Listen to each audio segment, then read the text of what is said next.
Dog? What do you mean? Who are you calling a dog? Excuse me? Excuse me?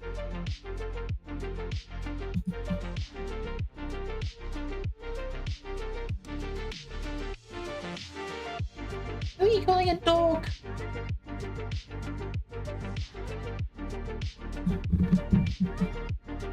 This is outrageous.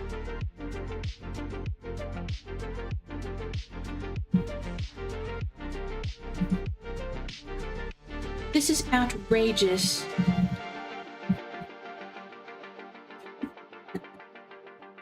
Good morning. How's everybody today? How is everybody today? Don't challenge me. It's too early to be bullied. It's 10 a.m. SMH.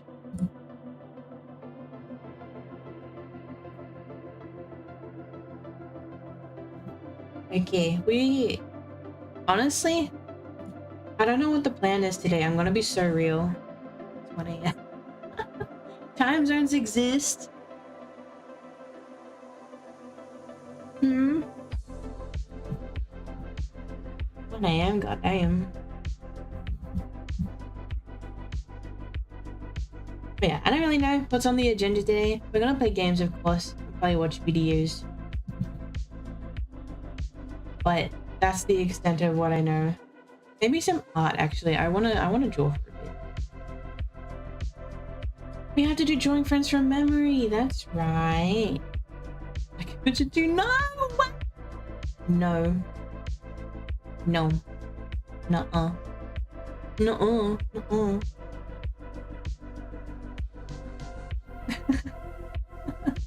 Nuh-uh. I do want to play some more Power World as well. Okay, so I have a vague idea of what I want to do today. You know, I also kind of want to play Terraria, but I kind of suck at starting out by myself. I kind of suck.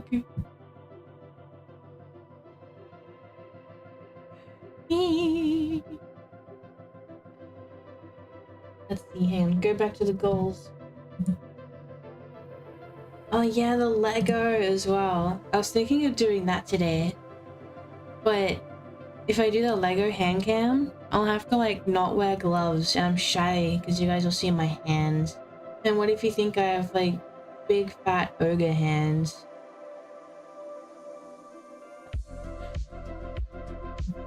And then you hate me forever.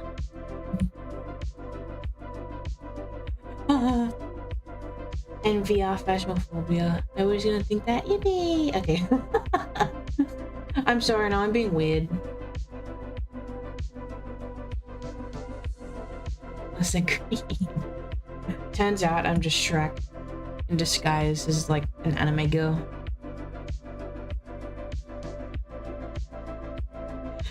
That's kind of a cursed concept, huh? I think VR Phasmophobia and Monitor Nautica will definitely be like their own streams, like after this, maybe next week. Shrek, but not Fiona. True, Fiona exists. We can't forget about Fiona.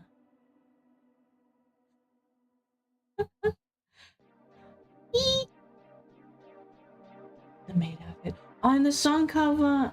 Fiona. I don't say it like that. Hey. No, Fiona. Fiona. Fiona. Fiona. Do I say it weird? Don't bully my accent. How dare you?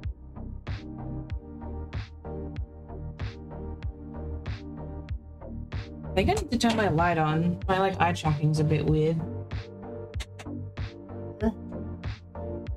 Yeah. Yarnar. Yarnar.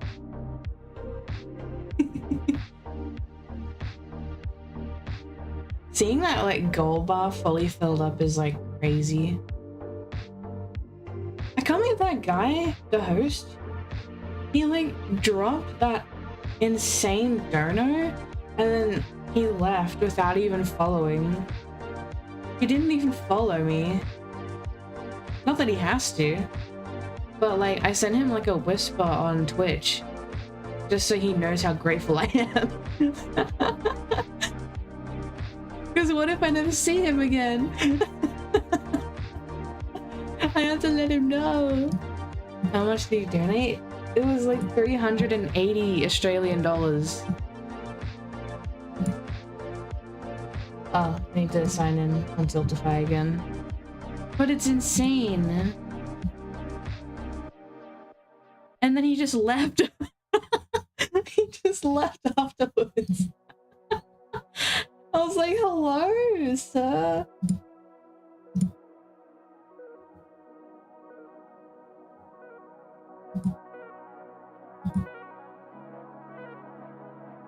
Yeah, 380 Australian dollars. The event total, it says here, I think this is just for Team Sunny though, which is the team I'm in. See the little sun in the corner of the shingles? There's like 3 teams, and my team has raised $82,000. How crazy is that? Yippee! I'm so happy.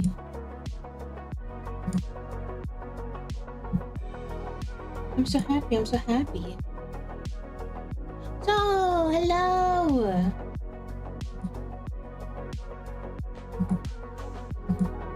I love this synth wave. It's so relaxing. I might like listen to this more often. Hey, I saw that. I was looking at chat. Good luck next time. Good luck next time.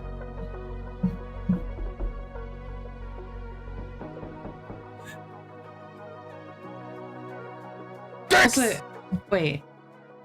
Is the music a little bit too loud? I'll turn it down a little bit. Dicks. I think Dicks is like the only alert that actually scares me. It's the only one that actually scares me. Even the jump scare one doesn't scare me. You know why? Because they're not loud enough. They're not loud enough. I'm scared of Dicks too. Aren't we all? Aren't we all?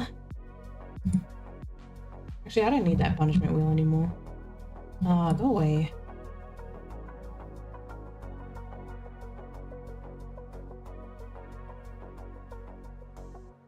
Go away, you fiend.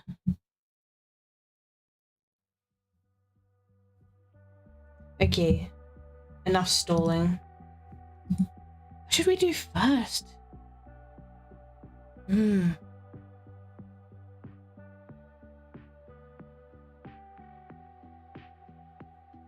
Yeah, they had a muted icon. They didn't even have the audio of the stream on. What should we do first? Oops. Do you guys want to play a game or draw first?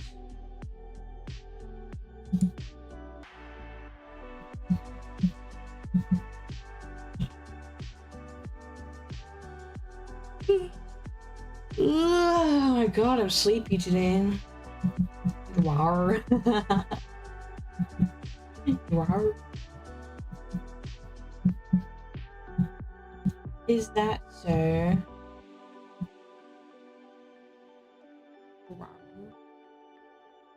my god, I should show you guys.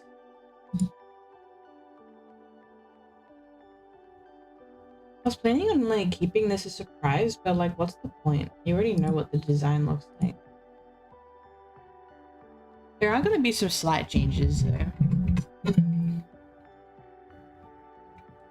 I don't know. Have I told you guys about this yet? I'm like remaking my 2.0. Did I tell you guys? Maybe I could stream it.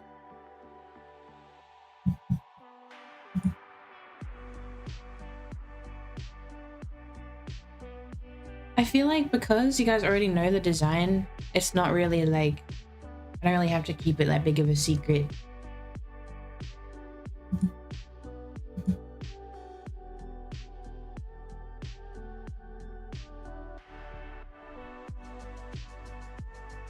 Probably forgot. Okay. Let's stream a little bit of that if you guys are okay with that.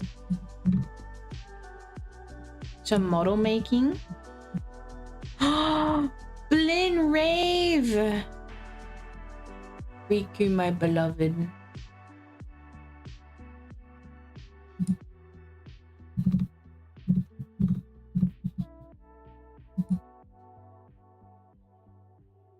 Riku, my beloved.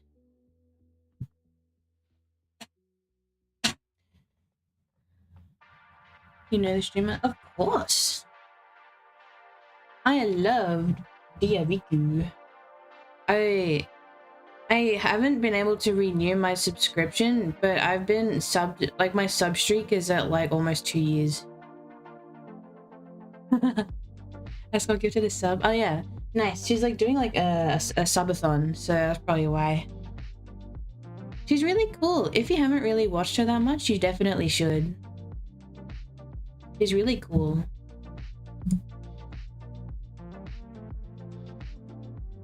Did you raid into them? Yeah, I've raided her a couple times.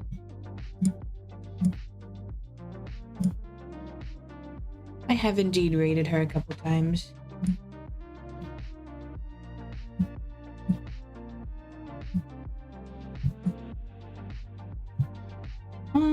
Do you guys like it like this? Can I use a simp? Of course I'm a simp.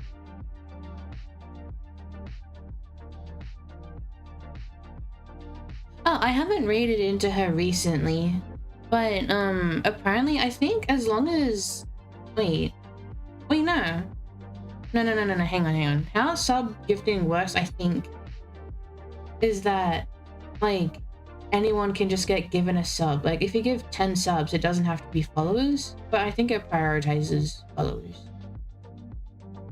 I think. I think. And yeah, this is what we've got so far.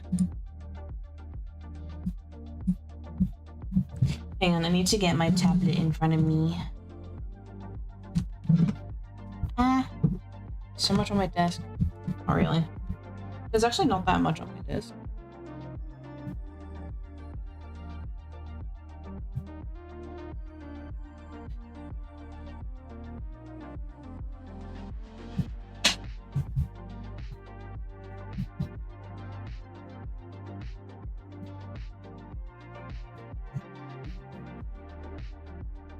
Oh god, the camera cable. Oh god. Sorry if it's noisy.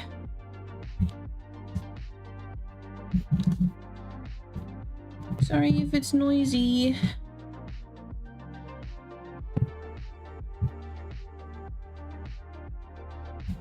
And the light's really bright now. I had to turn it off.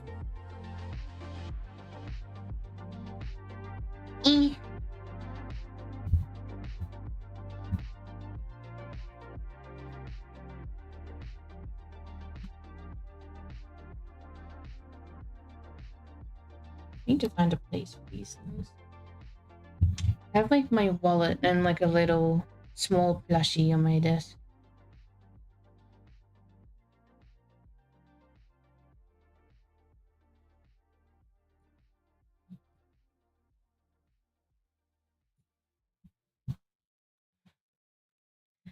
Okay. So there's a new and improved ponytail. I'm gonna have the two halves like separate so that they can be like poofy like a jellyfish.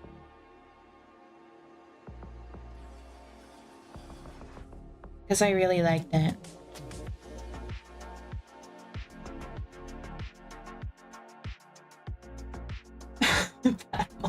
Don't say that! You're doing amazing! The fact that like I even have mods is crazy.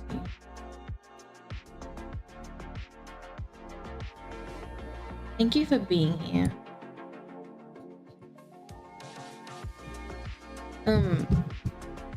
There's like the white, but you can see I'm using like the same eyes as the one I have on this model.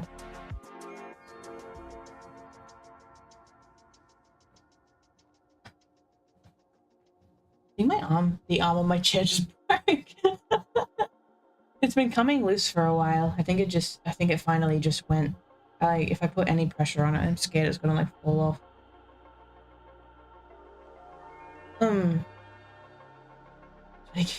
I know. But what this is, I am making like a revamped 2.0.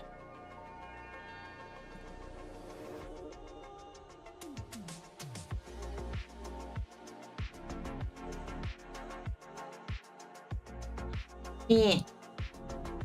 I'm remaking this model. I'm remaking her. Oh wait, the ponytail is like the veil. Except it's not because it's a ponytail. It like kind of looks like that though. But yeah. Ponytail.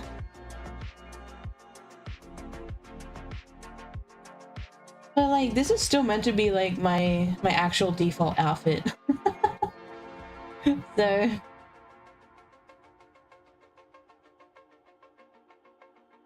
want to remake it. So that's what we're doing.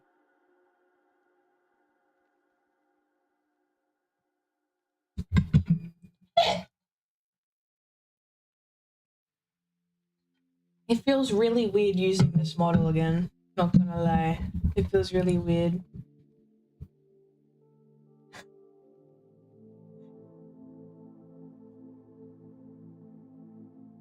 It feels so weird.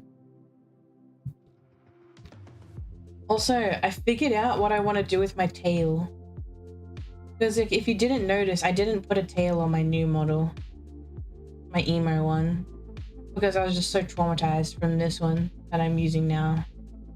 But I think, like, if I just don't make it like auto tracking, and if I make it so if I turn this way, it'll go to the right, and if I turn this way, it'll go to the left. You know what I mean?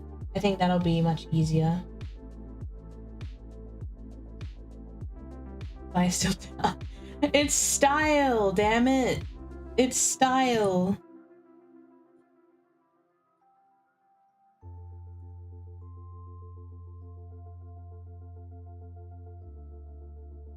Damn it. Not this one. I need to get rid of these other ones.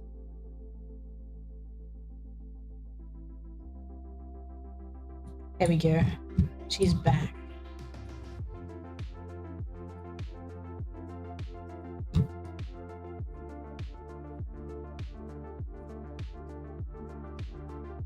Yeah, I want to do this. I think it would be very cool to have default when he is like in the new format.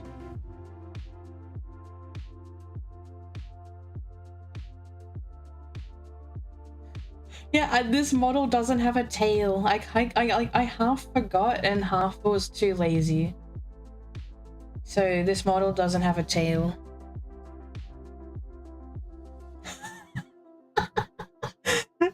Don't judge me. Don't judge me. I don't have a tail. I do canonically have a tail though. I'm just dumb.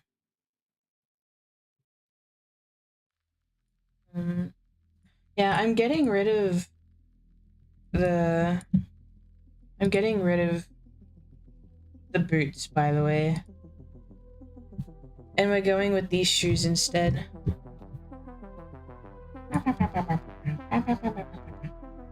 It's not detachable. Oh god. Wait. Butt plug tail? I mean, what? Can I say that?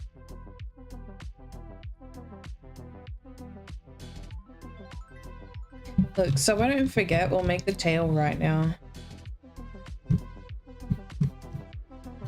This is a mess.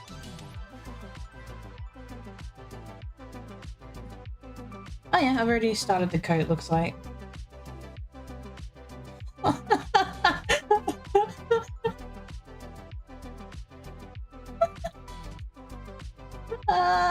I was just joking. Huh? I was just joking. Please believe me.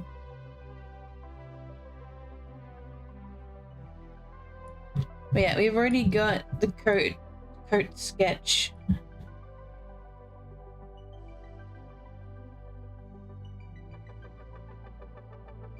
Yippee! I also want to put like a hood toggle as well at some point.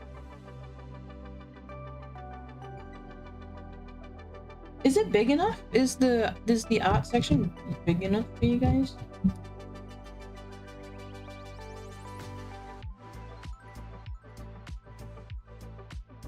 You love long coats. I do. You know what? This might be a rare stream where I'm in my 2.0 because I need to reference something. And what better thing to reference than my own model? There will be some design changes. I'm gonna put a disclaimer in here, but there'll be some design changes.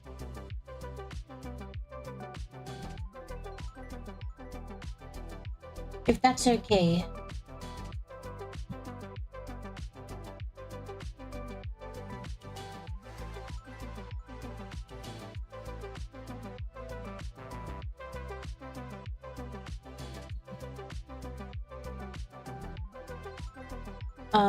The sleeves I want to change. I want to keep the sleeves, but I want to change the silver bits on top, but I'm not really sure what to do about that yet. God, my hips got so much wider.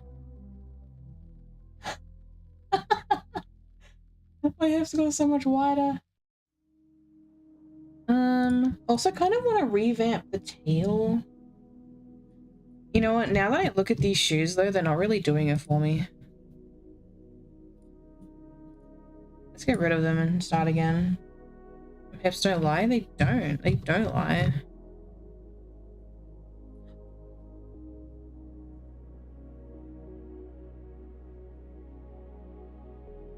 Do I need to, like, censor the model, actually? Oh, crap. Oh, thank God you guys didn't see it because it was on the feet. Okay, thank God. Hang on. I feel like I need to censor the model.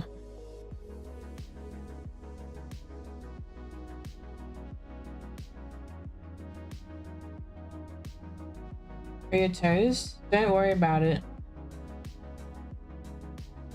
Don't worry about it. Not bothered to draw feet. The only time I'll ever draw feet is if I have like open toe shoes, which aren't really gonna happen.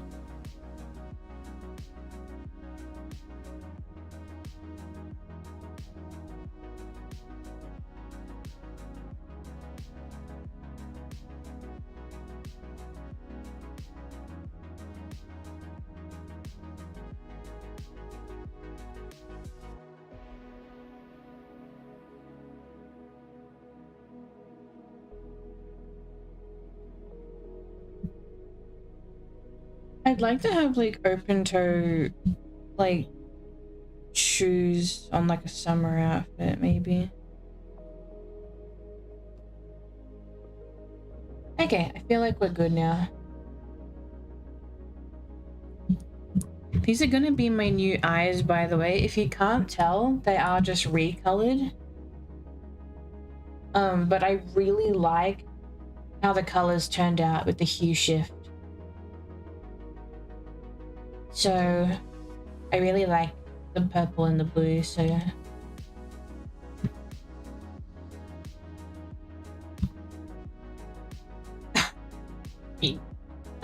that's what it's like in my current model, my emo one as well, just so you know. It's like that in that one too.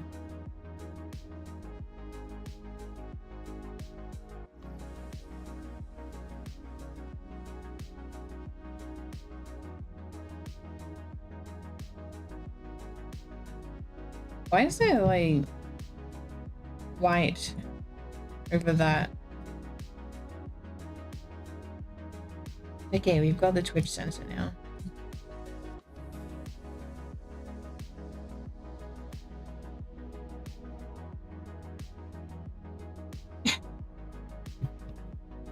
Okay.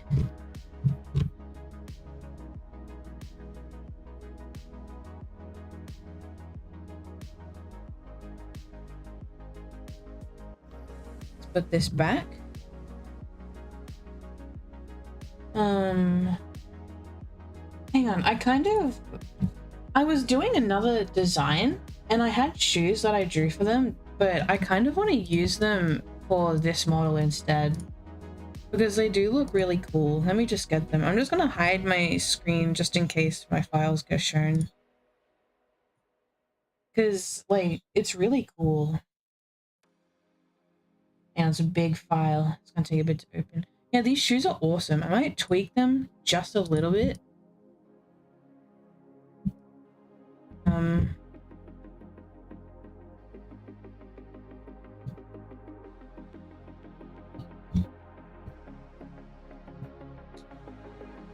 Yeah, shoes. Which layer? There they are. You guys will see what I mean. The shoes look really cool, actually. I kind of cooked.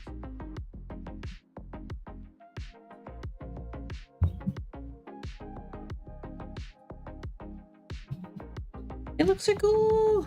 Okay, close this.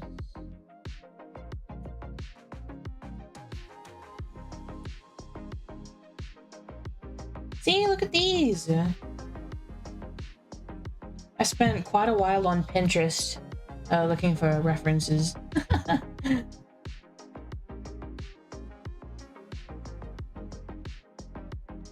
like sneakers.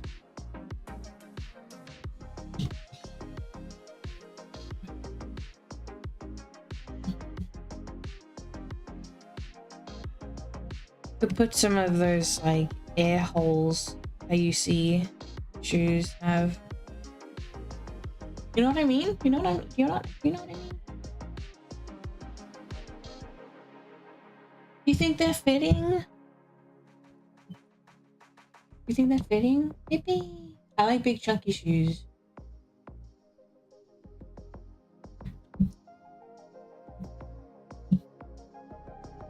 Yeah, I kind of want to have it so you can see the whole thing as well. Not just what I'm zoomed in on.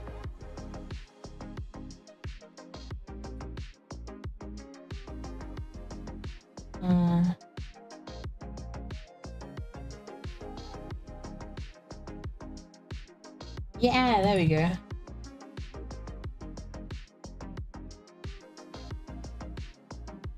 But if I have this, you guys can see the full art as well. I'll put it over here.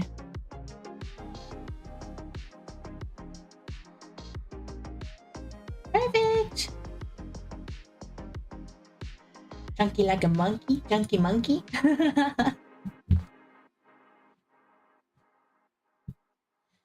Hang on.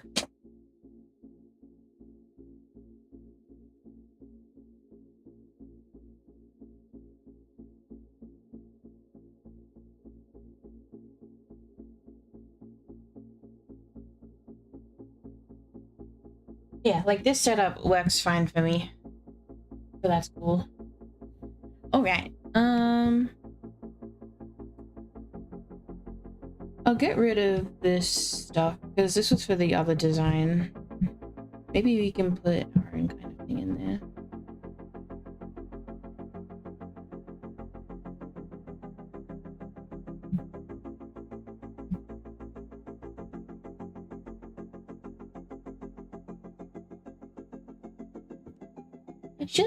Shoes.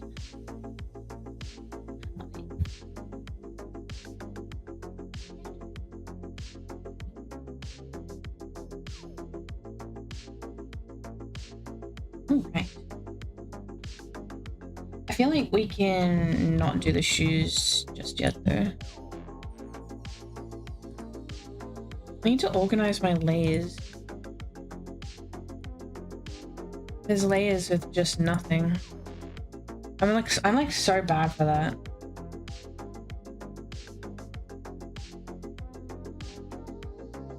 That's a bit of hair. What is that? I'll probably merge these. That.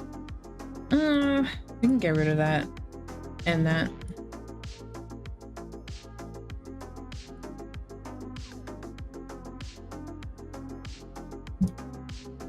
That's clothes.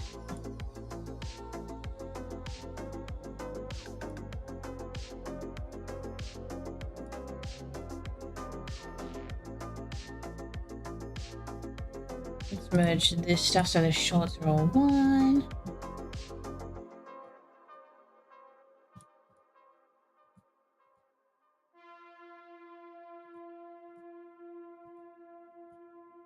Okay.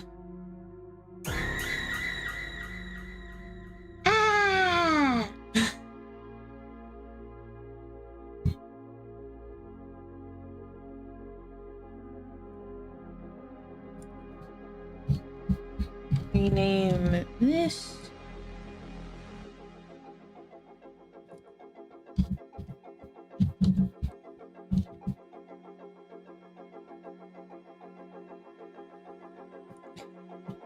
This part of the stream is gonna be pretty chill though. If it's boring, I do apologize.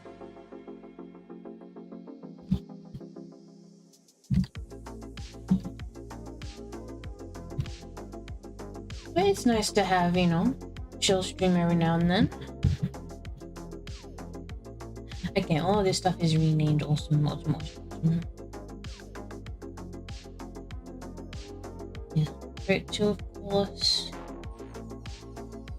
At a first glance, I don't really see anything that wrong with it, but it feels a bit too blocky. You know what I mean?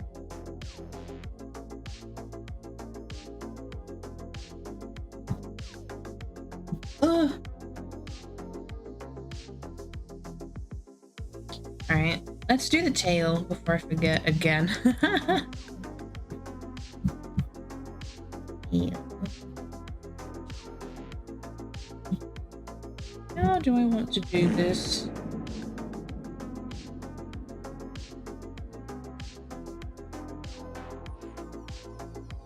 Bird mouth. I can't do a bird mouth. I can't do the bird mouth in my emo model. It's like weird to see it again.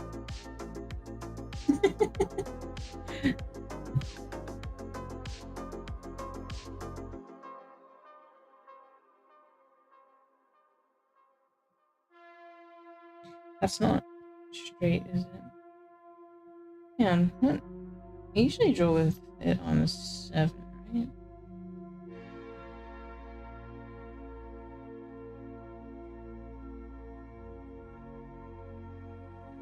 And when we draw the tail, it's gonna be like flat like this. Ooh, I think I messed that up. Did I? That's not really thick enough, is it? What about the cat mouth? Oh yeah.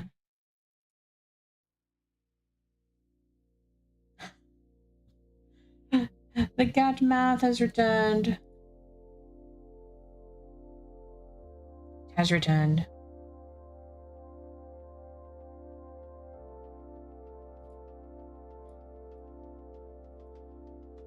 Yeah, that's not really thick enough, is it? When I do the tail for the model, it's gonna be like sticking straight down like that so that it's easier to manipulate in Live 2D.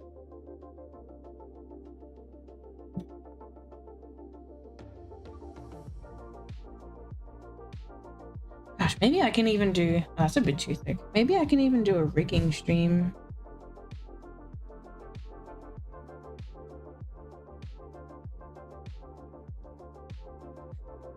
That seems pretty good.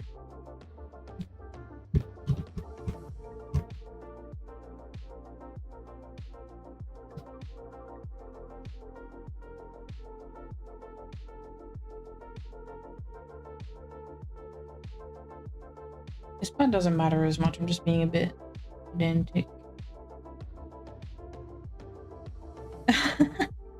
No worry, it won't spin like crazy. That would be funny though. Maybe I can make that into like a funny toggle. Try to look away. Yeah, look, wait, look away. Ah, don't look at that. How dare you? How dare you?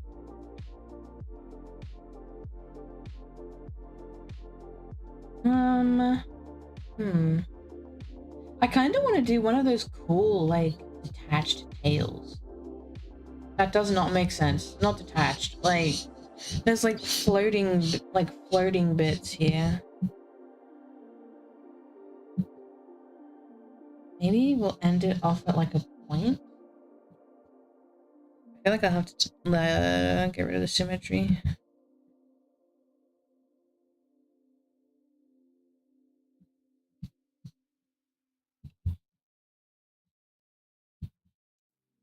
Let me cook.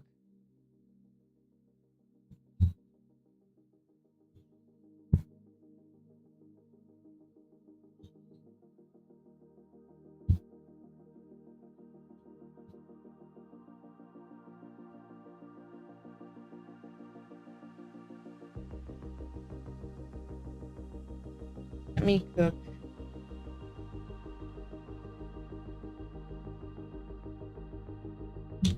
This is just coming straight from my brain. I don't know what's happening right now.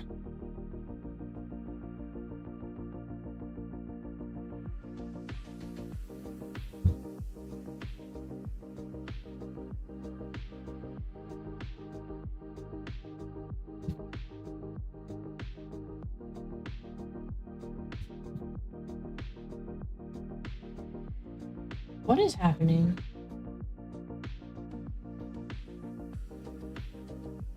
Nah, this is weird.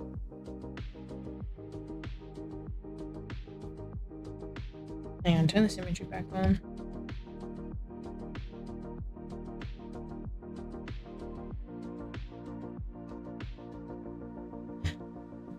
feel like I need to look up some references right now.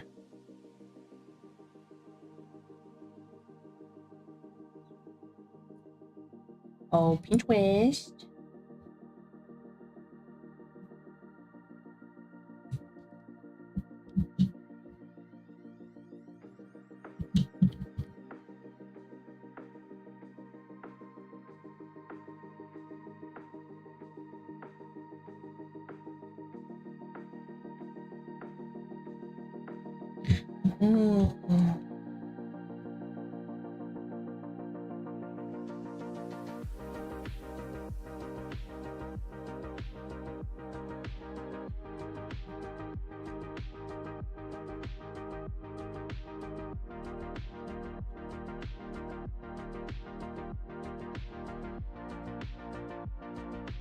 Maybe without that.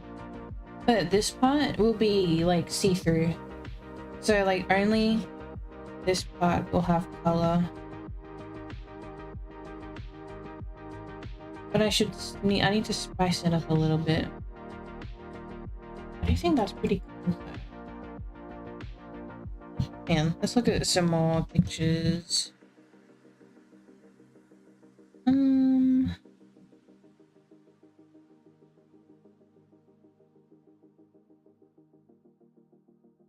Or maybe it doesn't need to be too complicated. I'm not sure.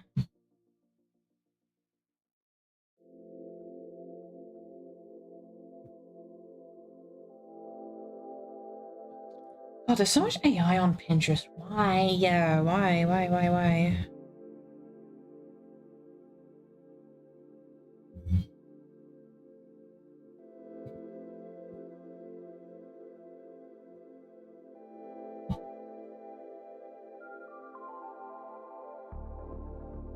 Ooh, let me cook.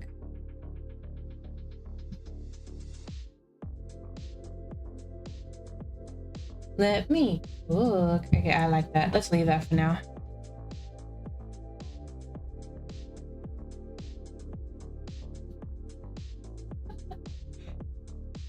Let me cook. Cook what? Chicken? Lava chicken? La la la lava. Chicken. Steve's lava chicken. Yeah.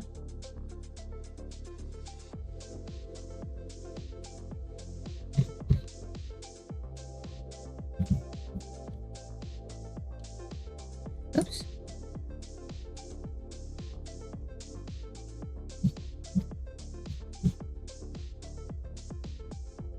Ash, yes, donate to charity if you want. We may have hit our goal, but if you wish to donate, feel free. Also, oh my god, wait, my alerts might still not be working. I'm scared.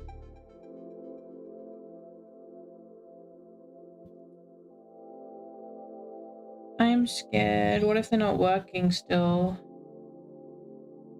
How are you, Ash, by the way? I'm remaking this model.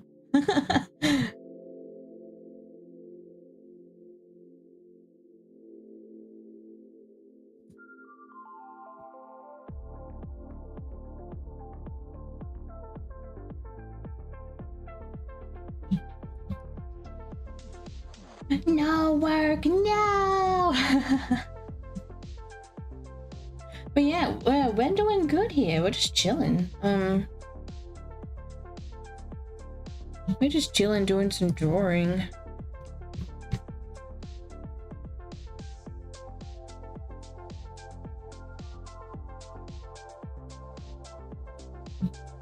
Maybe something like that. I'm a little bit rusty with drawing. I haven't drawn in a while. Not gonna lie, I'm a bit rusty.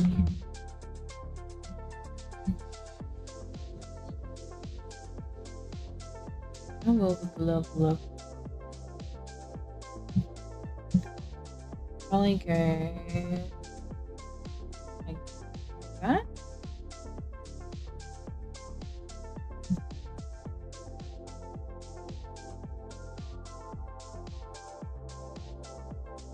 Oops. pulled up. Maybe not that. It looks a bit low.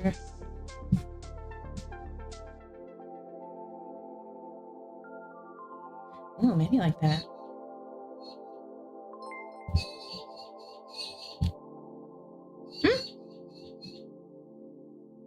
Wait, what happened? What happened? What happened? Wait. Was that a donation sound?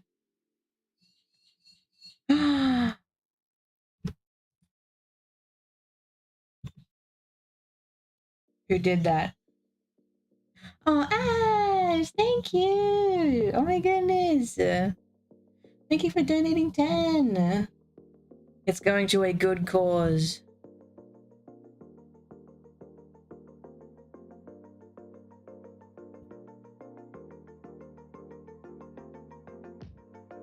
Oops. The gold bar is still not working. Oh my god. The gold bar's not working.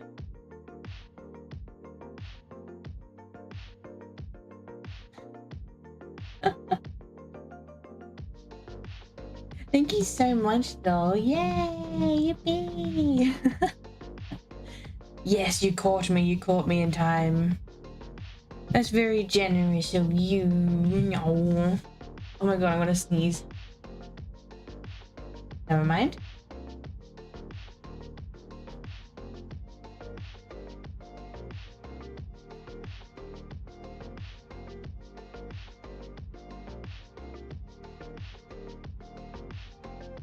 Talented. Oh.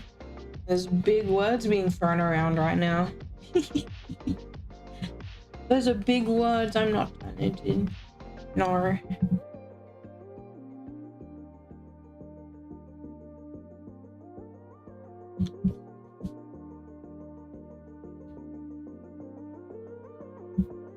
Let's just do this roughly. I think for the sleeves, it would be better if I like copied the line work from the actual arm and use that for the sleeve, because then it'll be like exactly the same. Okay, I'll take it. Don't hurt me. Don't hurt me.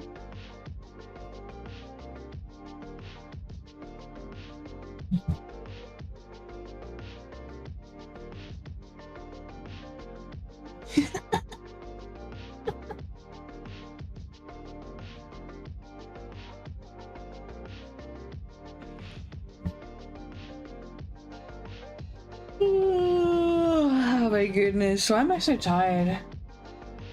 I think drawing makes me a bit tired.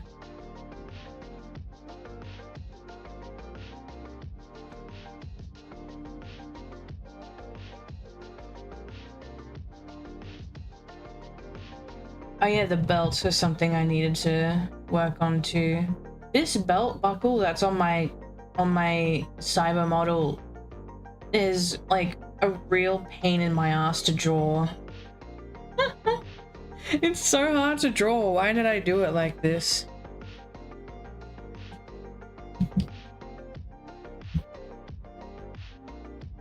So we're gonna change it to something more simple.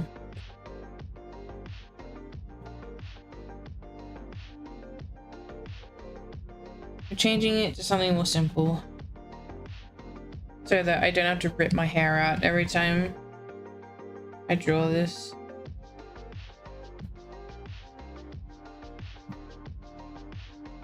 Also, Ash, we have to come back to brainstorm about your new thing at some point. We do.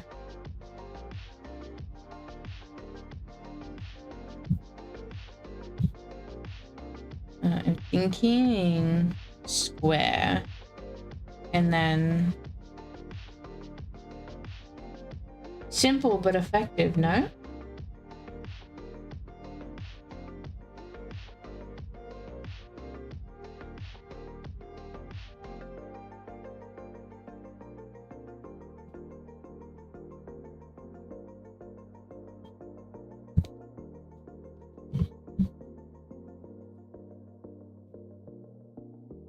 And then, yeah. Gotta have these, of course.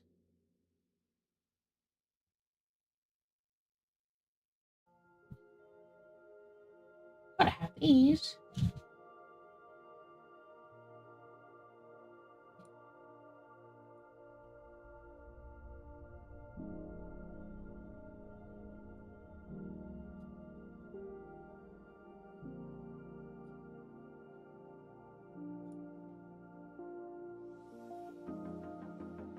Uh-oh.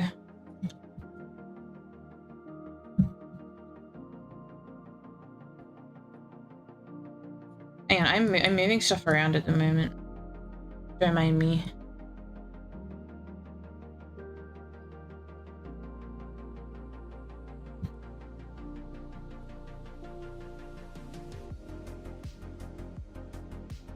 Do not mind me. Okay. Yes, that's what I want.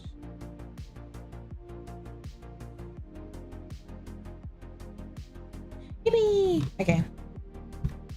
Well done for now. What should we do about leggings? Do you want to do fishnets again? Or should we do, like, solid leggings? Maybe you should do a few ideas.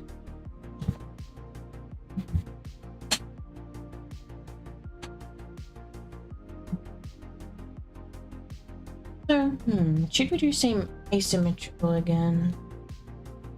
I feel like all of my models have been, like, with asymmetrical stockings. Maybe we should do symmetrical ones this time. I'm looking away, that's fine. This is second monitor content, honestly, at the moment. I'm gonna be so for real.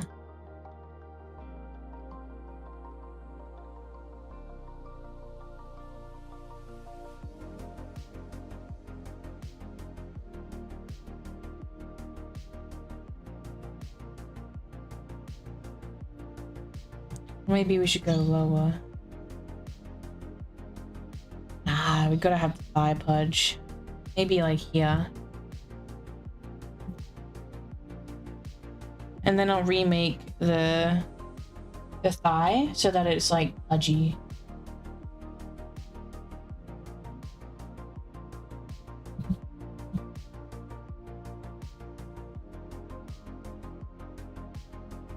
Whoa, squish.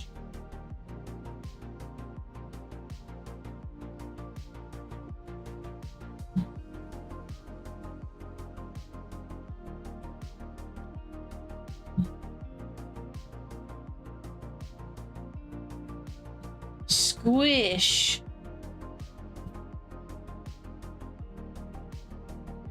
Might have to change the shorts a little bit to make it work. We love big thighs in this house.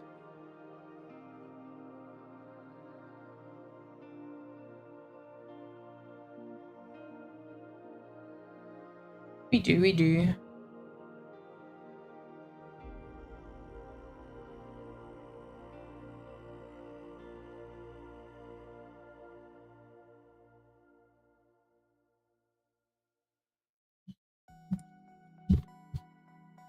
Yeah, the tail's kind of throwing me off.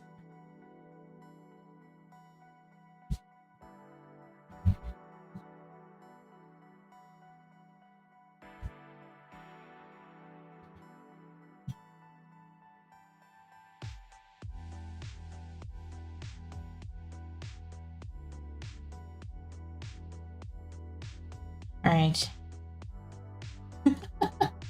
Yay, thighs! Yippee! Oh my god, I can't believe this is the last day of Summer Slam for me. I think it still goes on for a couple more days for everyone else. So, but I am ending it today on Friday after 3 days.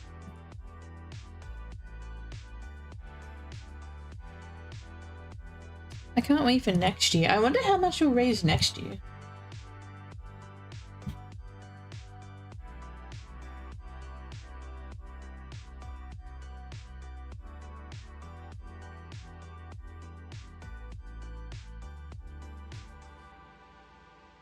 actually really like the symmetrical stocking. How about we add some marks to it? Maybe.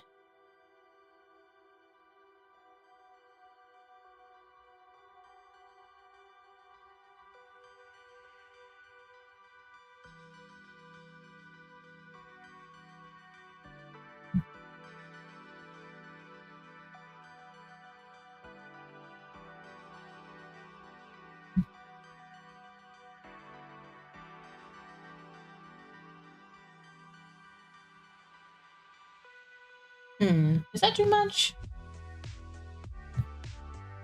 Maybe a little too much.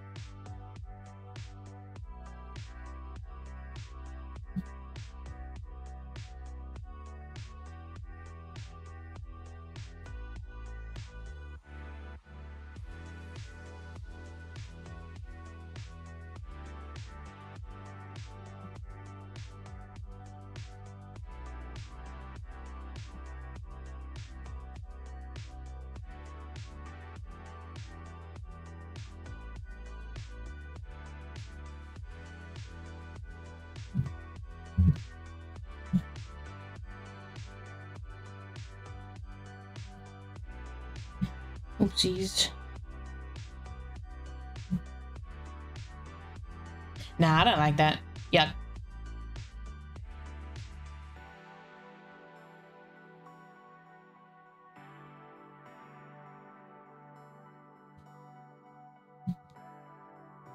Pinterest.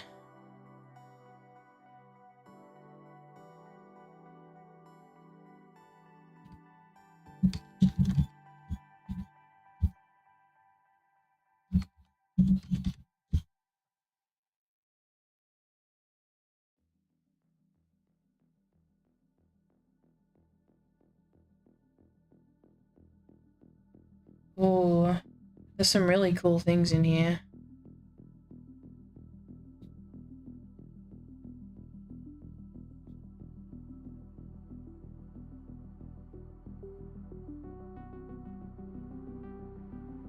Oh, I don't know. I don't want to overcomplicate it though.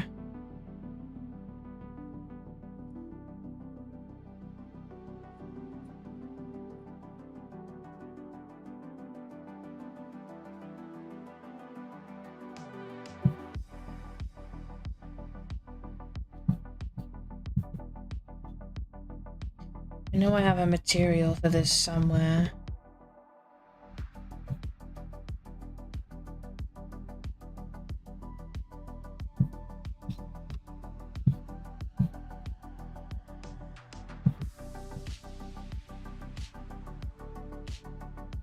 Ooh. Wait.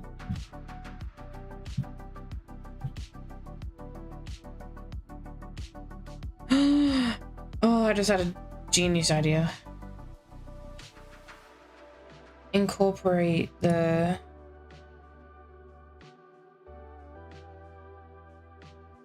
Hello?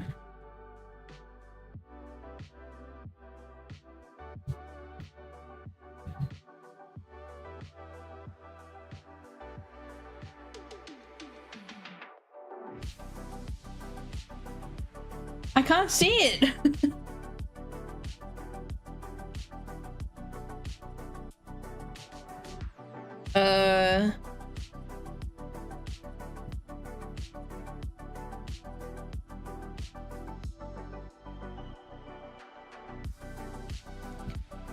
Do I need to make the stockings black first so that it'll show up maybe?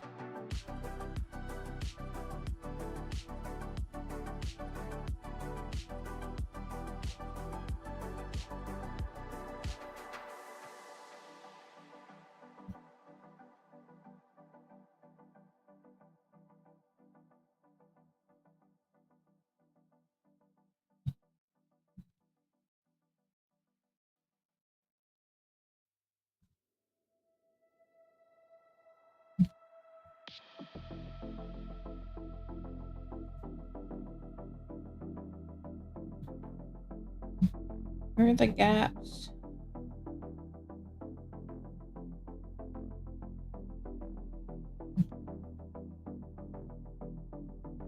damn it.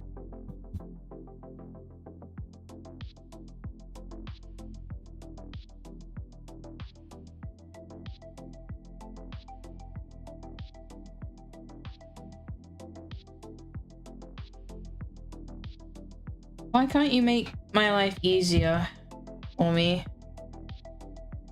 God damn it.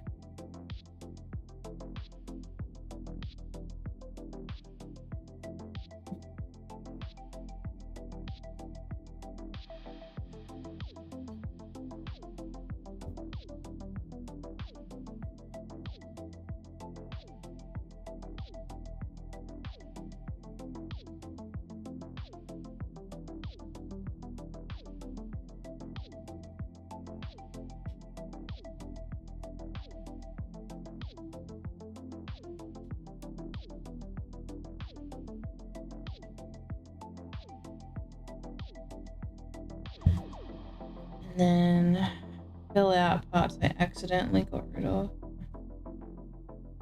Like here. Here. Here.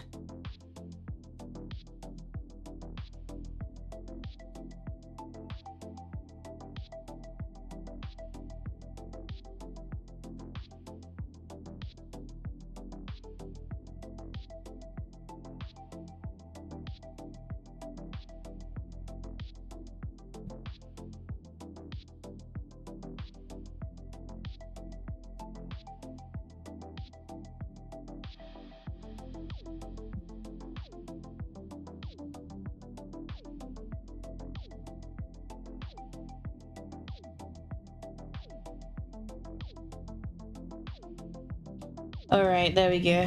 Now I can finally do it. Let's not make it fully black. Maybe that. That looks pretty dark.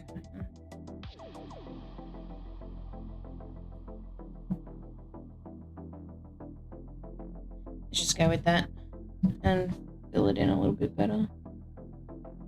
It's like hard to tell with the select tool.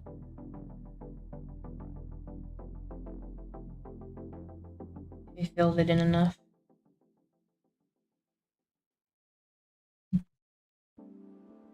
Okay, can I finally do the hexagon brush? I can. How did I make it look like this?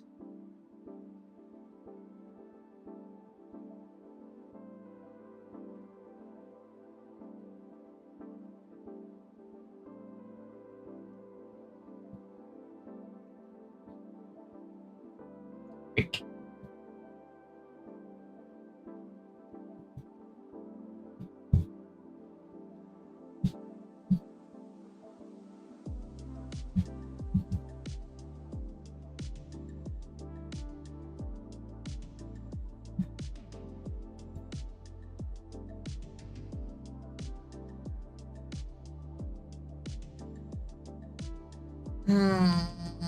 It's not doing what I want.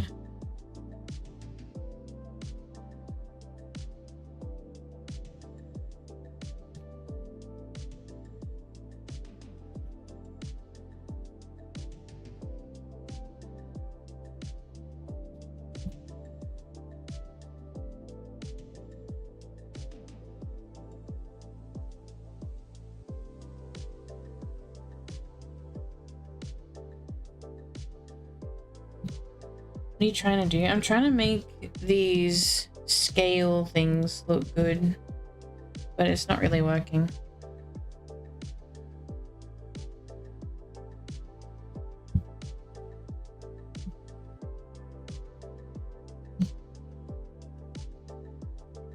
It's not really working that well.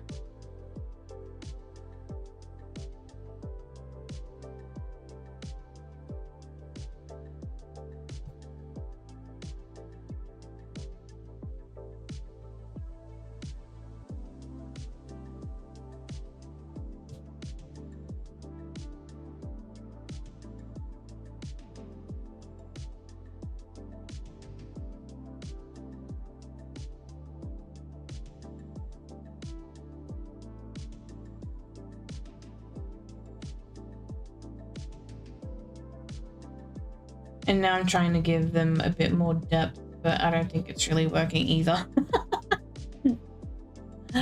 Ah! God freaking damn it.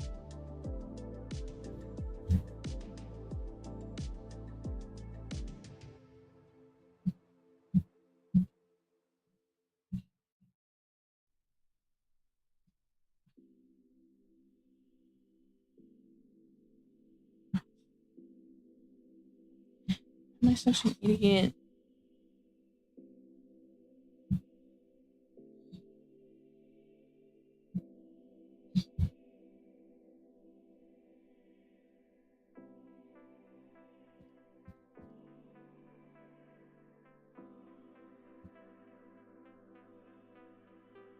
I don't know. We'll keep it in our pocket and see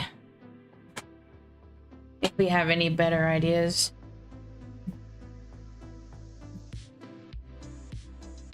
Oops.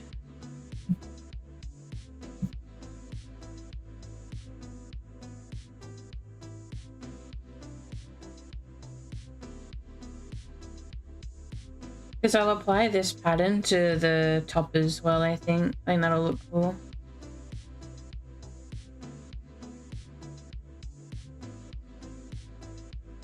I think that will look cool.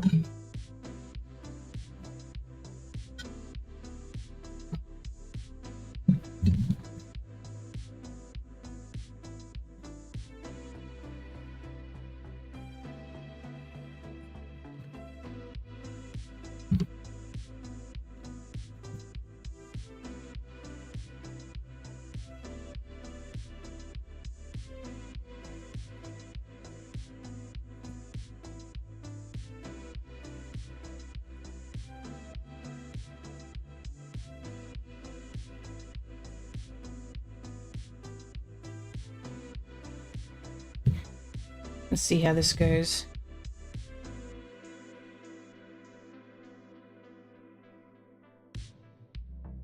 It doesn't react to symmetry, which is annoying.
It's definitely interesting, to say the least.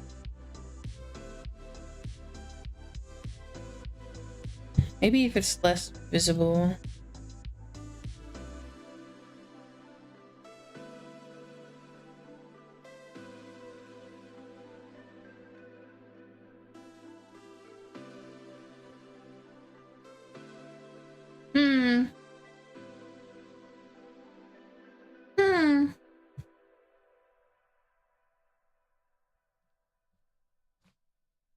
It gives more depth to the booba.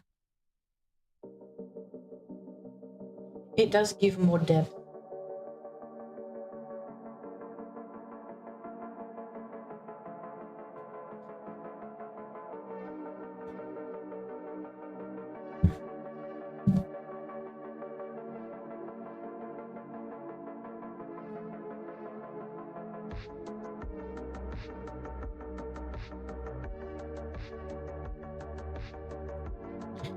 Let's see, Pinterest.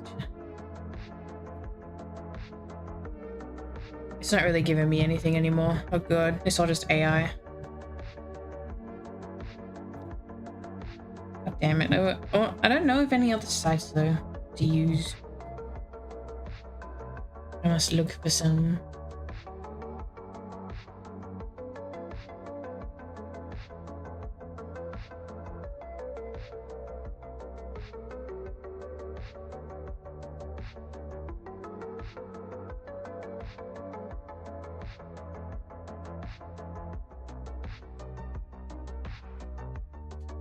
What do I focus on now? There's not really much else to the model, honestly.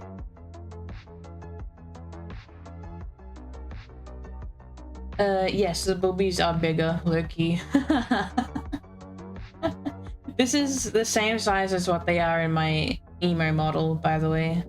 It's just they're covered by the sweater, so it's not as noticeable.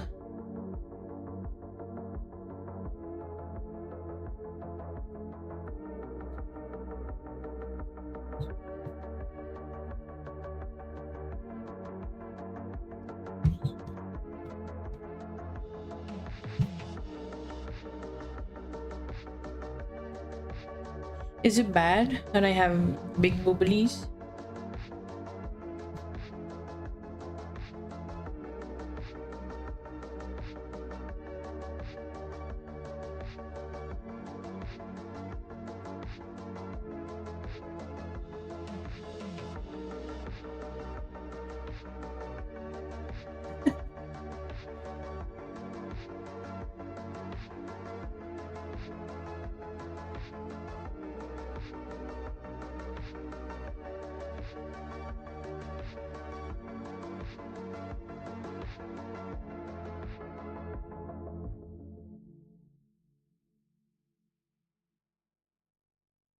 I'm like wondering how to make the model pop more.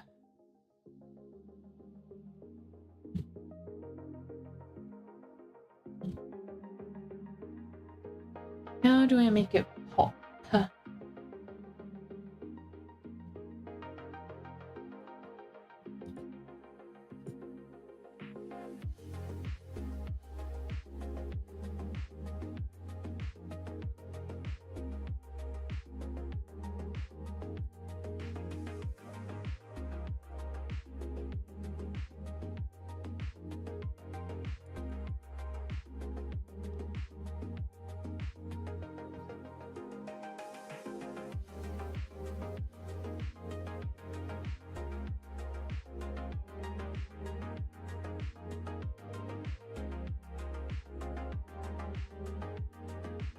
Okay, we might move on from art because when I draw, I get too locked in, and when I look at stuff for inspiration, I get too locked in. I get too locked in. I think we need to game. You guys want to game?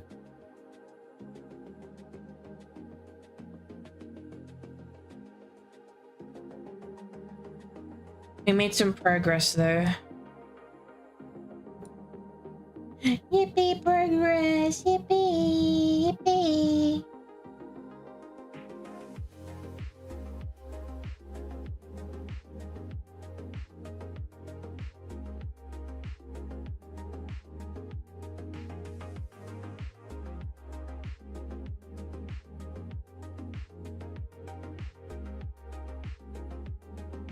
God damn it.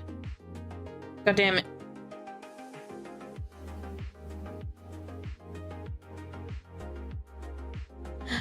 Yay! She's back. She's back.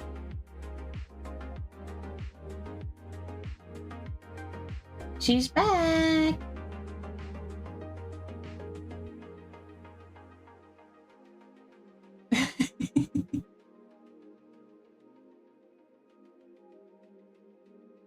Yes. I can't wait to see this done, actually. I'm actually excited.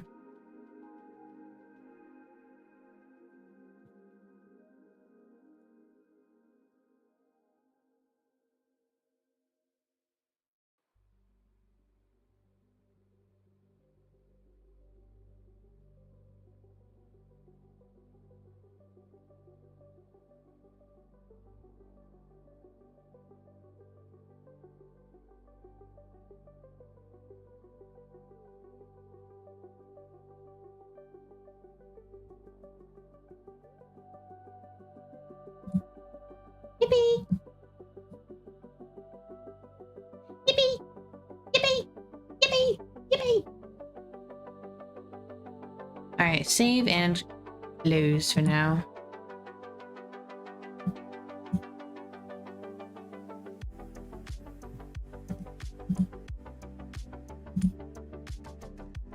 What have we got?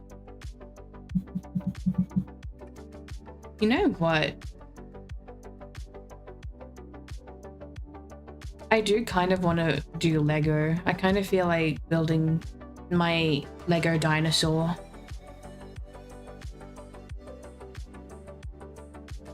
Can I build my Lego dinosaur?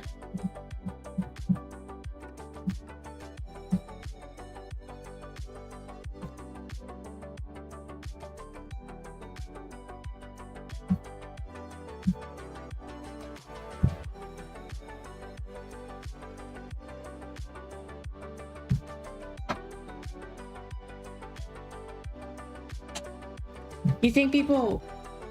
I hate Lego? Why? Oh, you ate Lego. I got so offended just then. Oh my god. How does anyone hate Lego?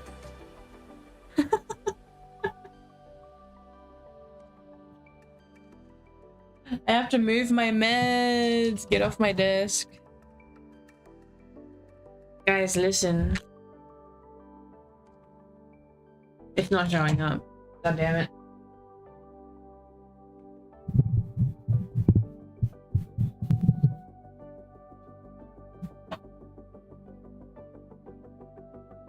It didn't taste good.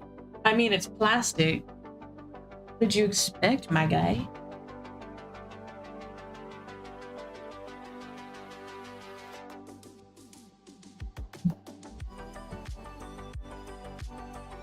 You'll get to see my real hands this time instead of gloved hands.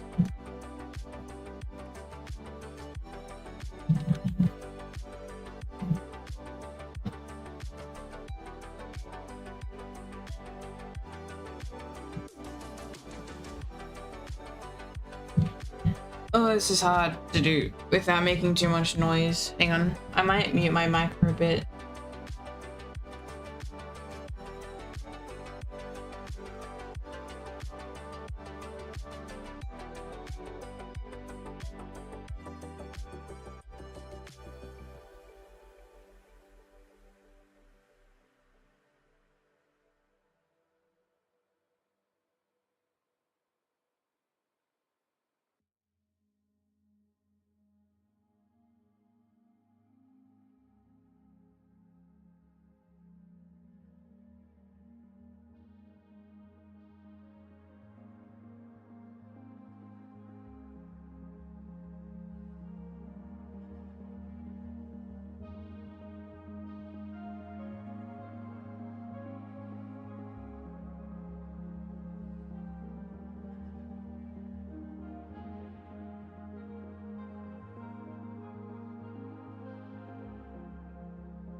Hey. Now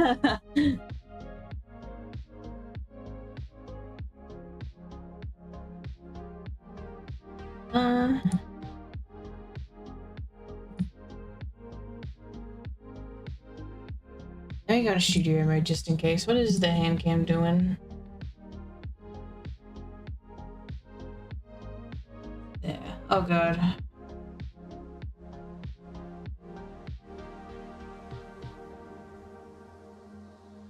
Oh god, I hope you guys can't see the camera right now. It showed my boobies!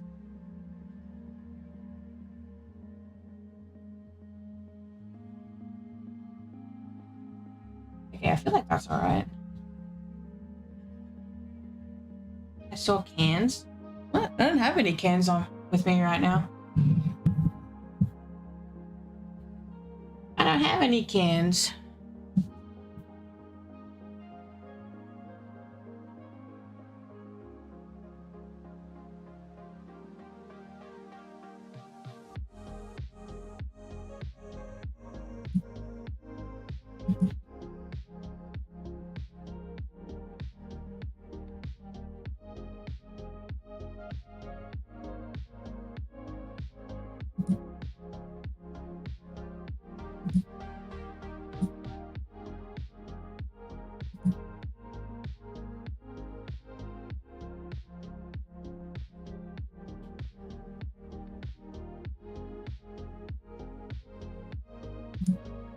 Okay.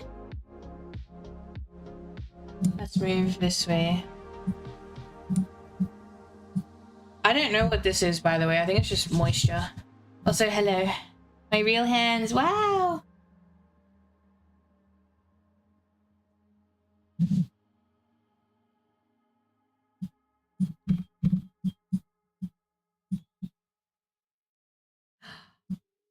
Okay. My hands. I have fat hands. Don't look at me. Show feet. Ew, no. Spot. Ew, you guys can see my fat fingers. My sausage fingers. This is a bad idea. Anyways, let's get the Lego. So today, we are building a Lego dinosaur.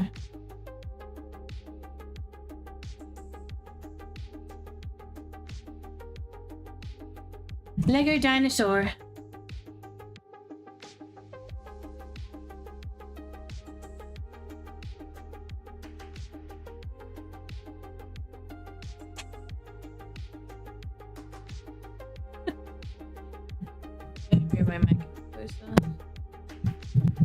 What is Vtuber Summer Slam? I am so glad you asked.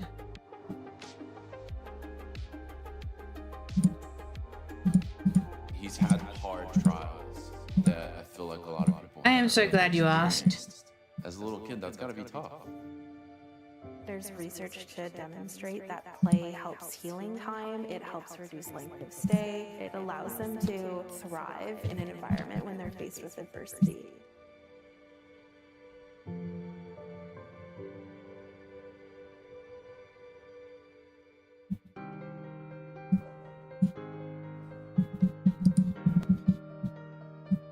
Music is so epic.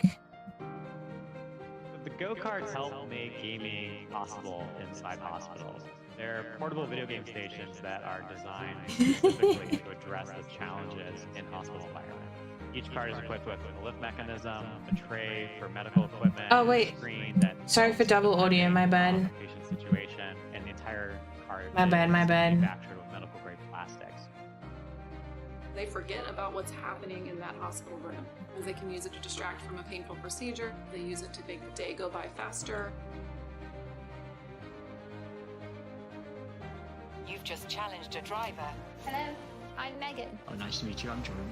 I understand you have Ehlers-Danlos syndrome, is that right? Yeah. Well, I do as well. Oh my gosh. Or a back brace, stuff like that. That's pretty similar to me, actually. I have a backpack all the time with my feeding tube, along with metal braces and things. Oh, there's a corner. I suppose what helps me is to think there's other things about me, not just the fact that I have this condition. That's awesome. What a novel and brilliant idea. 1,250 carts. Rolling in with a console on it, and you can play games. That's great. The use of video and virtual reality software as therapy continues to gain momentum in the medical community. If I'm not feeling good, I get on Xbox and it gets my mind off things. I've created a community of friends that I get on and I play with every night. Yippee! And this is how they are made, I suppose. This is how they look. How cool is that?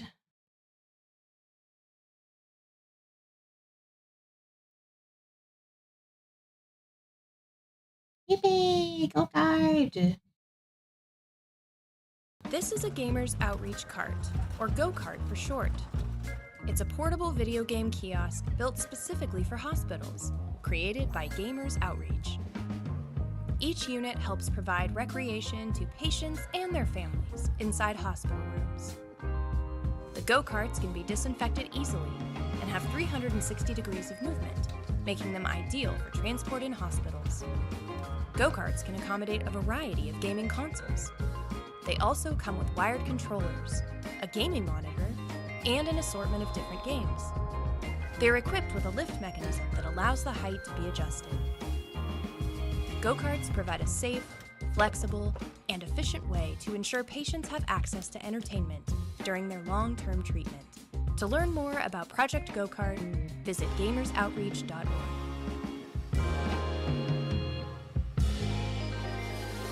Yay!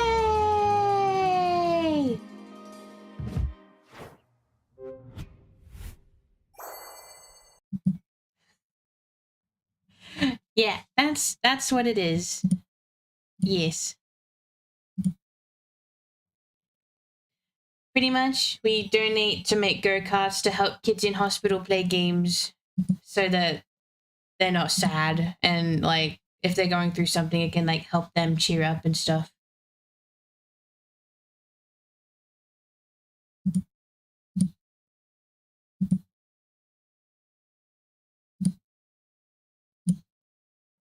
Yeah. Okay. Lego. Lego.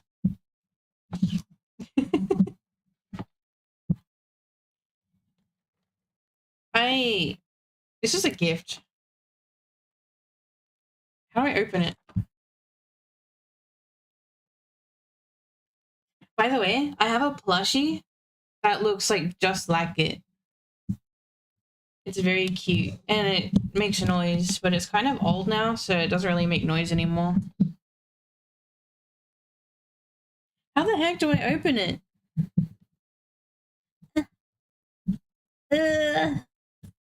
Like this?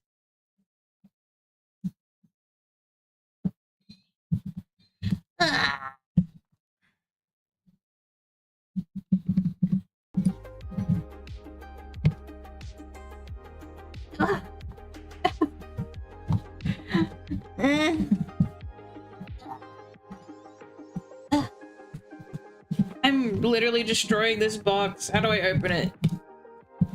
You let it collect dust? Loki, yeah. God damn it.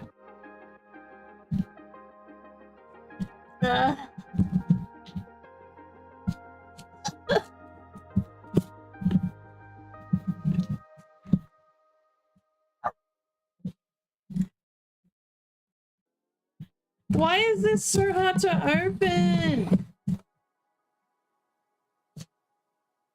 Oh my god.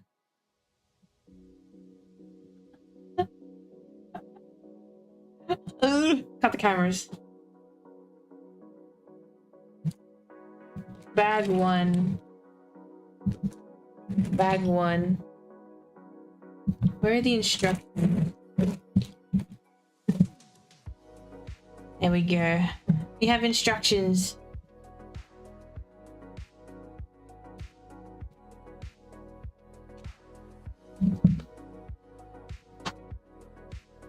Yippee! Okay.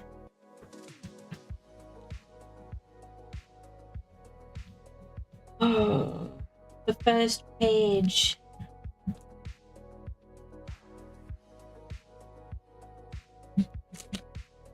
Okay, let's take out the bricks, guys.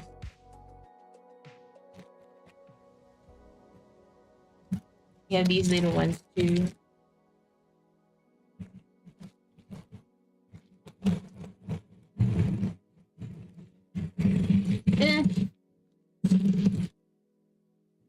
Wait, that must be so loud. Is this a good idea? Well, I mean, we've already opened the bag, so...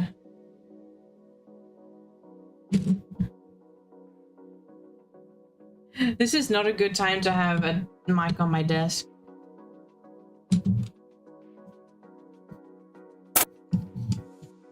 Sorry to everyone's ears.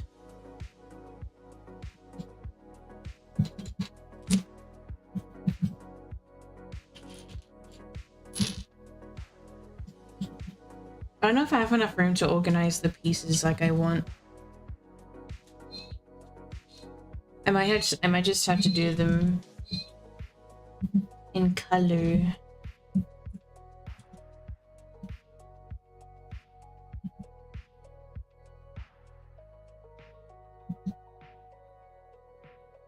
I need an arm for my microphone so bad. After I come back from my trip, I'm gonna save up money to improve my setup. Enough is enough. Enough is enough.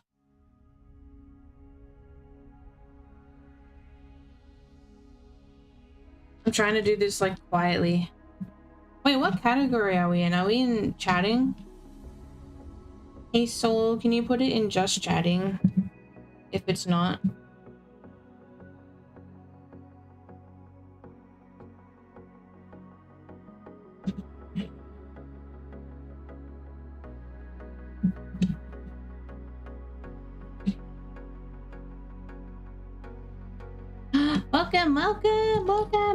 Welcome back. It's good to see you.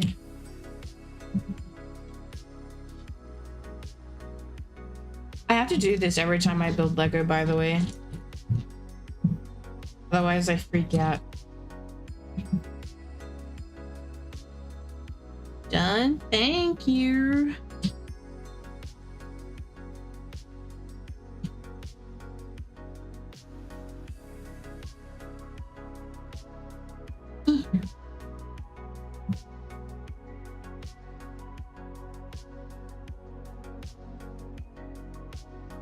You go over there.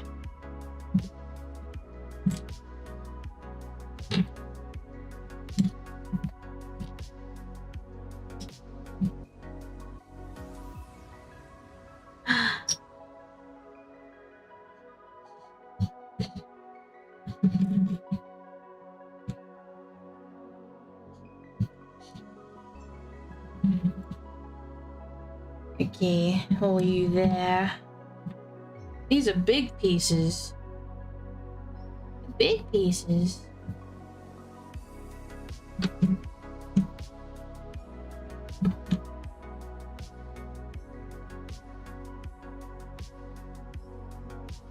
Okay, hang on. I want to listen back to the microphone to see how bad it is. You're gonna hear double of me for a bit.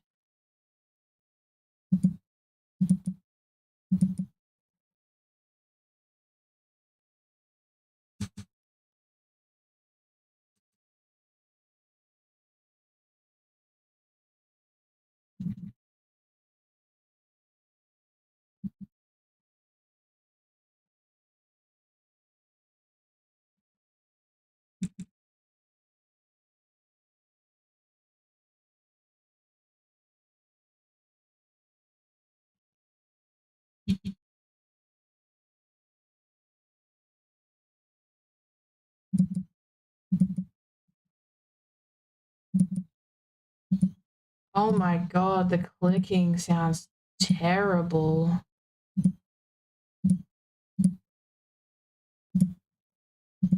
Hang on, hopefully this helps. Clicking sounds so bad. That still sounds terrible. Holy crap.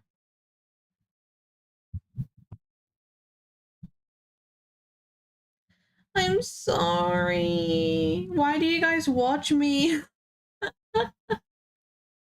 Why? My mic sounds so bad. How is anyone here right now? Okay, I can finally start. We need this big piece. Big piece. Oh, and two of these.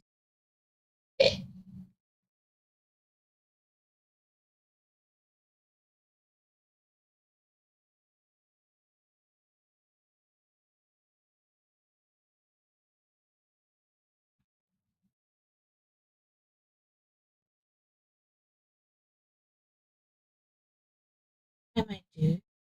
I want to put on here to watch alongside this.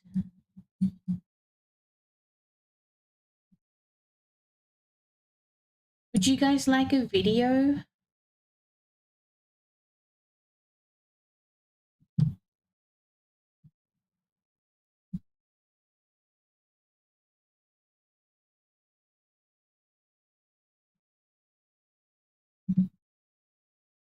What have we got here?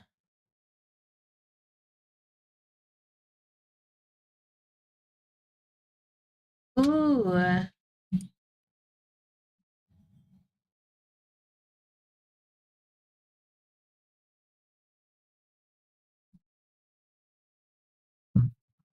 There's a blood-curdling scream rattling. Dang it. Oh, Jesus. Shit out of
me.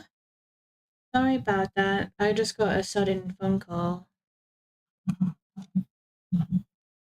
Sorry. Got a phone call out of nowhere. Okay.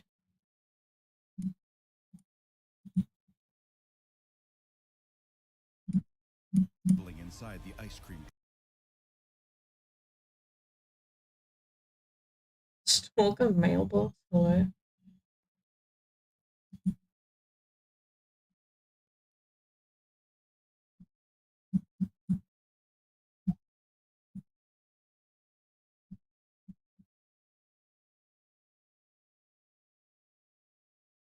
Hey, how do we do this? Did we do it like whole video?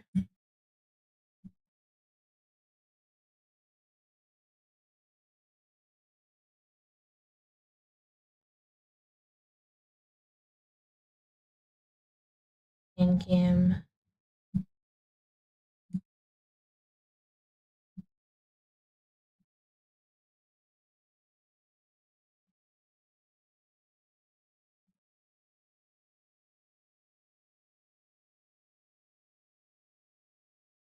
How do I do this?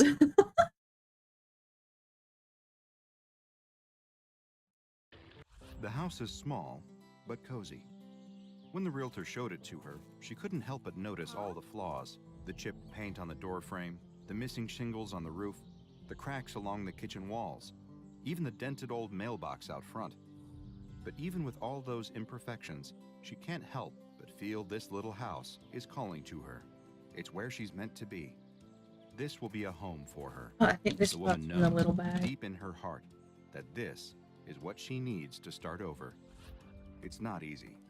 As she moves her things into the new house, she can't help but think about her failed relationship.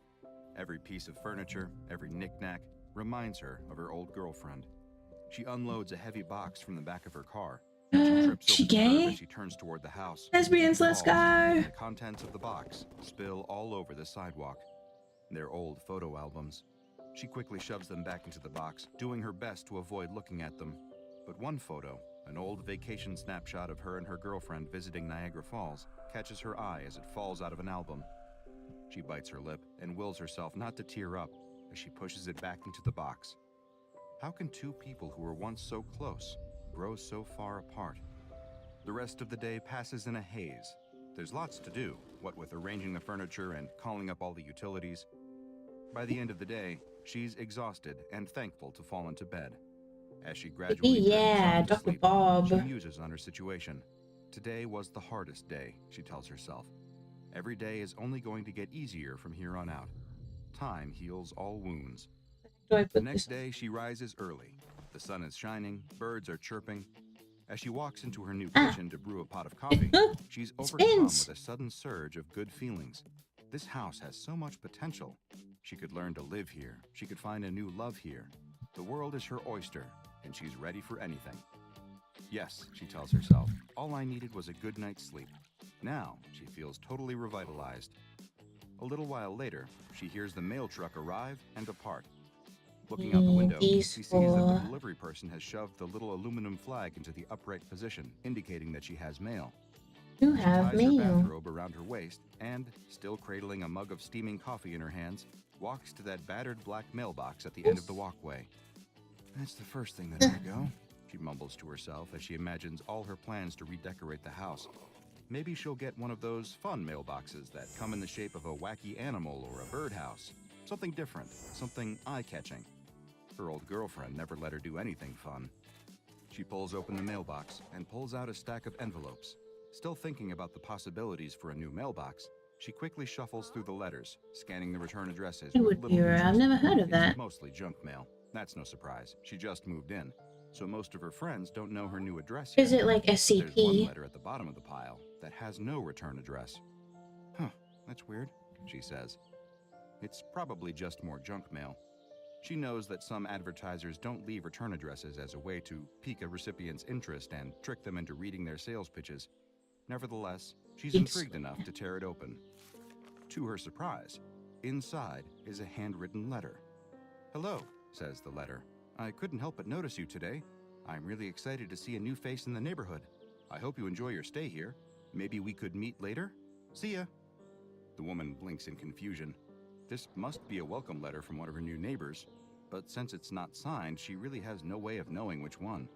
It's a little odd, but, well, she's sure that the letter writer must have had good intentions. She pushes the red aluminum flag back into its reclining position, folds the mysterious letter under her arm with her other mail, and retreats. This will be a dinosaur, believe it or not. Surprise when, the next day, she finds another letter in her mailbox. Hi again, it says. I saw that you read my letter yesterday. This one's boring. I'm so glad. I was afraid that you wouldn't like me, but... This one's boring. This one's boring. I want to listen to cool SCP stories. This one. Cast your mind back to the height of the Cold War. The ever-accelerating nuclear arms race brought us closer than ever before to making the nightmare of nuclear Armageddon a terrifying reality. The two main parties in this conflict are the United States and the Soviet Union, each amassing huge amounts of nuclear warheads and jumping on any available advantage they can over their enemies. What you may not know is that in order to detect an impending attack from the United States, the Soviets developed what would become known to the West as the Dead Hand. But this experimental piece of technology also had another name, SCP-1984. It is no secret that the Soviet Union feared the threat of U.S. nuclear strikes and invasion just as much as the U.S. feared an attack from them. So SCP of humor. The tiny carnivorous snowmen are relentless, sharp fangs dripping with blood as they crawl en masse towards the mobile task force, opening fire on them with their assault rifles. Who would have guessed that a mere hour or two earlier, a young boy was joyfully playing around in the snow here? How had things gone from frosty to freaky so fast? Let's rewind the clock. There was a chill. He's like gonna be like red lingering, biting cold that would gnaw at your exposed skin if you dared to step outside in anything less than a thick, warm coat for protection.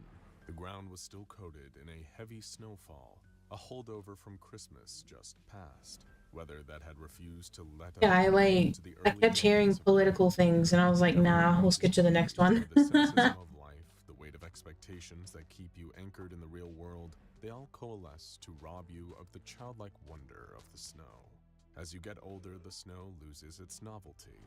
It becomes a source of inconvenience, something that you need to shovel off the driveway to take your car out. Whereas, turn the clock back to... I remember the camera. It's like a tiny miracle. It coats your whole world in a clean blanket of freezing frost. I have a Sailor Moon shirt on. Robert and Michaela Anderson I really see it there. were glad that their son Michael was still at an age where he could enjoy the snow. After all, Michaela getting to take her son out in his sled, That's better, because this is where I usually rest my was hand. able to provide them with a little bit of warmth during the freezing cold, snowier months in Missouri. Optimism was never enough to melt the snow, however, and maybe that's what drew in Or those the creatures, the triangle snowmen. bits. It was early 2019, not even a Is the full video 2 loud enough, weeks by the into way? year. By now, Michael had gotten used to the fact that after Christmas and New Year's Day, a begrudging return to school would soon follow. As much as it clearly brought down his mood, nothing lifted his spirits like still getting to be out in the snow. And after a long day of helping his mom take down the tinsel and pack up the lights while his dad disposed of the tree, Michael was itching to go outside. "Please, Mom?" he begged as a box of decorations was placed back in the attic, his hands clasped together in a pleading gesture. "Please, please, please, just 5 minutes. I won't go further than the front yard." Michaela sighed, partly from exhaustion, but a smile crept onto her face. Is it loud It was enough hard now? not to find her son's love for the snow endearing. "All right, but only for 5 minutes," she insisted firmly. "And I want to see gloves, hat, and a scarf, not just My a coat, mister." God. With the speed and excitement that she and her husband had long since Jesus. lost, she watched Michael race off to gather his warmest winter coat. "Remember when we were like that?" Robert heaved a sigh as he appeared from chopping up that dried-out, dehydrated remains of the Christmas tree. "No. Do you?" Need to She make replied with a light two of- chuckle. Before long, two Michael of had these. donned his gloves and coat, almost a size too big. His scarf was almost wrapping up his entire head, save for the little bobble hat that poked out at the top. Robert opened up the front door, and his son stepped out into a world that had been whitewashed with clear, cold snow. Given that the Andersons lived on a small street in Grain Valley, there weren't many other people around, especially not with another flurry of snowfall moving closer in the clouds up above. But it wasn't the next snowfall that the residents of Grain Valley, Missouri should have been worrying about. It was the previous one, the one that had already fallen, and what was now hiding among the snow in the Anderson family's front yard. Having few other kids his own age to play with, and not being allowed to venture too far from the front porch, Michael was content to spend his precious time outdoors making snow angels, or practicing I think these are the throwing right snowballs. pieces? He had Are long they? been trying to get one to clear the roof of the small house he and his What kind of parents pieces is shared, this? leaving a few scattered patches of snow embedded on the roof shingles. A few Oh, meters from the those front ones. door stood a snowman. Granted, that was hardly a rare sight at These this time of ones. year, especially in the cold weather. But what was so unusual about it was that Michael hadn't remembered making a snowman recently. His parents hadn't let him out in the snow on his own since the start of the new year, given how badly the downfall and icy winds had been for the first week of January. Sure, somebody else could have made it, taking a pause as they passed by the Andersons' front yard, although not Michael nor either of his parents had spotted anyone doing that. The snowman itself was featureless, the white of its ice-cold body smeared with mud and dead leaves, debris that had been packed in with the snow used in its crude construction. Need to make Was one featureless, more. too. Whoever had made it hadn't gone to the effort of giving it a face, nor draped an old scarf over it or given it a hat. It just stood there, but not like any other snowman. There was nothing welcoming about it. In fact, it was, fittingly, cold. Given how far away it stood, it was almost as if it was watching the house. Curiously, Michael began to approach the snowman. Being only 9 years old, his imagination was immediately running with the possibility that this snow and mulch construct could be alive, much akin to the likes of Frosty the Snowman. Little did young Michael Anderson know that he wasn't far away from the truth, although this particular snowman wasn't quite the happy, jolly soul from the much-covered holiday song. He hadn't got that much closer to the snowman when he heard something move nearer to where he stood. There was the rustle of leaves and the snapping of small twigs coming up from a bush next to him. Michael couldn't see what it was, but it was far too low to the ground and too close to the house for it to be a bird. Maybe a possum or raccoon had gotten trapped in the thin branches and was now scrambling to try and free itself. This is Diverting our from approaching progress. the snowman, he walked closer to the plant. As he did, the rustling got louder, more frantic, almost hungry. There wasn't just one creature lurking out of sight beneath the leaves, but lots of somethings. Robert and Michaela had been sitting indoors watching the TV when they heard a spine-chilling scream coming from outside. Instantly, they were both up on their feet, racing toward the front door. Robert threw it open, and Michael dashed inside in floods of fearful tears. "What happened, sweetie?" Michaela asked, concerned, brushing snowflakes from her son's coat. "Are you okay? Did you slip?" Through crying and sniffling, shaking uncontrollably with how afraid he was, Michael couldn't find the words to answer. Oh, Michael. Instead, he pointed through the still open door directly at the snowman, still standing at the edge of the front yard. How long has that been there? Robert wondered aloud, taking a single step outside. "Don't, Dad!" Michael screamed, but it was already too late. Something small and speedy had leaped out of the snow in the front yard and latched onto Robert's leg. He howled as he felt searing pain, bitten by rows of tiny pointed teeth. Snowman's eating him! Needles and as bitterly cold as ice. Stumbling back, Robert Anderson fell over and landed on the floor in the front hallway, inadvertently carrying whatever had attacked him into his home. Help but laugh, I'm sorry. Michael screamed in fear as the tiny creature clawed its way up Robert's leg. Robert, no! Trying to brush it away before it could get closer. With a blind swipe of his hand, Robert. he knocked the creature to the floor and clambered to his feet, arms outstretched, keeping his wife and son behind him, while staring in disbelief at what had bitten him. It was barely more than half a meter tall, a tiny, white snowman. Bulbous, bloodied eyes bulged from its head, much like those of an insect. Directly between the eyes was a hole, a mouth not unlike a lamprey, lined with rows of sharp teeth that all pointed inwards. It reared up and lunged toward the Anderson family in a display of aggression that caused all three of them to jump, warily backing away from the snow creature. It was then that Robert and Michaela noticed what had frightened their son so much. Out of the corner of their eye, they both simultaneously caught the sight of the open front door and the yard beyond. Wriggling through the snow, shifting as they moved, were even more of the creatures, slithering towards the house like piranhas catching the scent of blood in the water. And standing ominously just beyond the driveway was the snowman, as if it was the general commanding its troops to storm the house. The Andersons raced upstairs as the swarm of snow creatures came spilling into the house, crawling from the yard onto the floor. So many of them. Each other, like ants to climb the stairs. Naturally, Michaela's first instinct, as well as protecting her son, was to call the police. While Robert held the door to the bedroom shut, Michaela held Michael close and pleaded with the local Grain Valley Police Department to come and help them. Although they only seemed to take the call seriously when Michael started screaming again. One of the snow creatures had pushed its way under the doorframe and was sneaking its way towards Robert to attack him, leaving a trail of water behind it. Stepping back and thinking fast, Robert grabbed a hairdryer and switched it on full blast. God. The sudden rush of electrically heated air caused the toothy snow creature to retreat into a corner. Refusing to let up, Robert got closer and kept the hairdryer trained on it, eventually causing the creature to melt until little more was left. He killed it. But the victory was momentary. There were still more of them crawling up He the stairs killed the after snowman. Andersons. With their sharp teeth, they were gnawing at the wood of the bedroom door, trying to force their way inside. Yeah, I need 4 of this next for Robert, part. Michaela, and their son Michael, they wouldn't be able to recall the horrific events of January 12th, 2019 for much longer. By the time the local police arrived, it had become clear to the officers responding that they were well out of their depth, especially when one of them was injured, suffering a bite from a snow creature. That was what led the SCP Foundation being called in, and within 15 minutes, they had dispatched mobile task force operatives to secure the anomaly. Being some of the Foundation's most highly trained agents, it didn't take long for the MTF to neutralize the carnivorous snow creatures. However, they quickly realized that the mysterious snowmen that had seemingly spawned the swarm could not be melted by any conventional means, nor would it deteriorate naturally on its own. But didn't the dad melt one with a hairdryer? Had suffered an accident and fallen down an open pothole that had become obscured by heavy snowfall.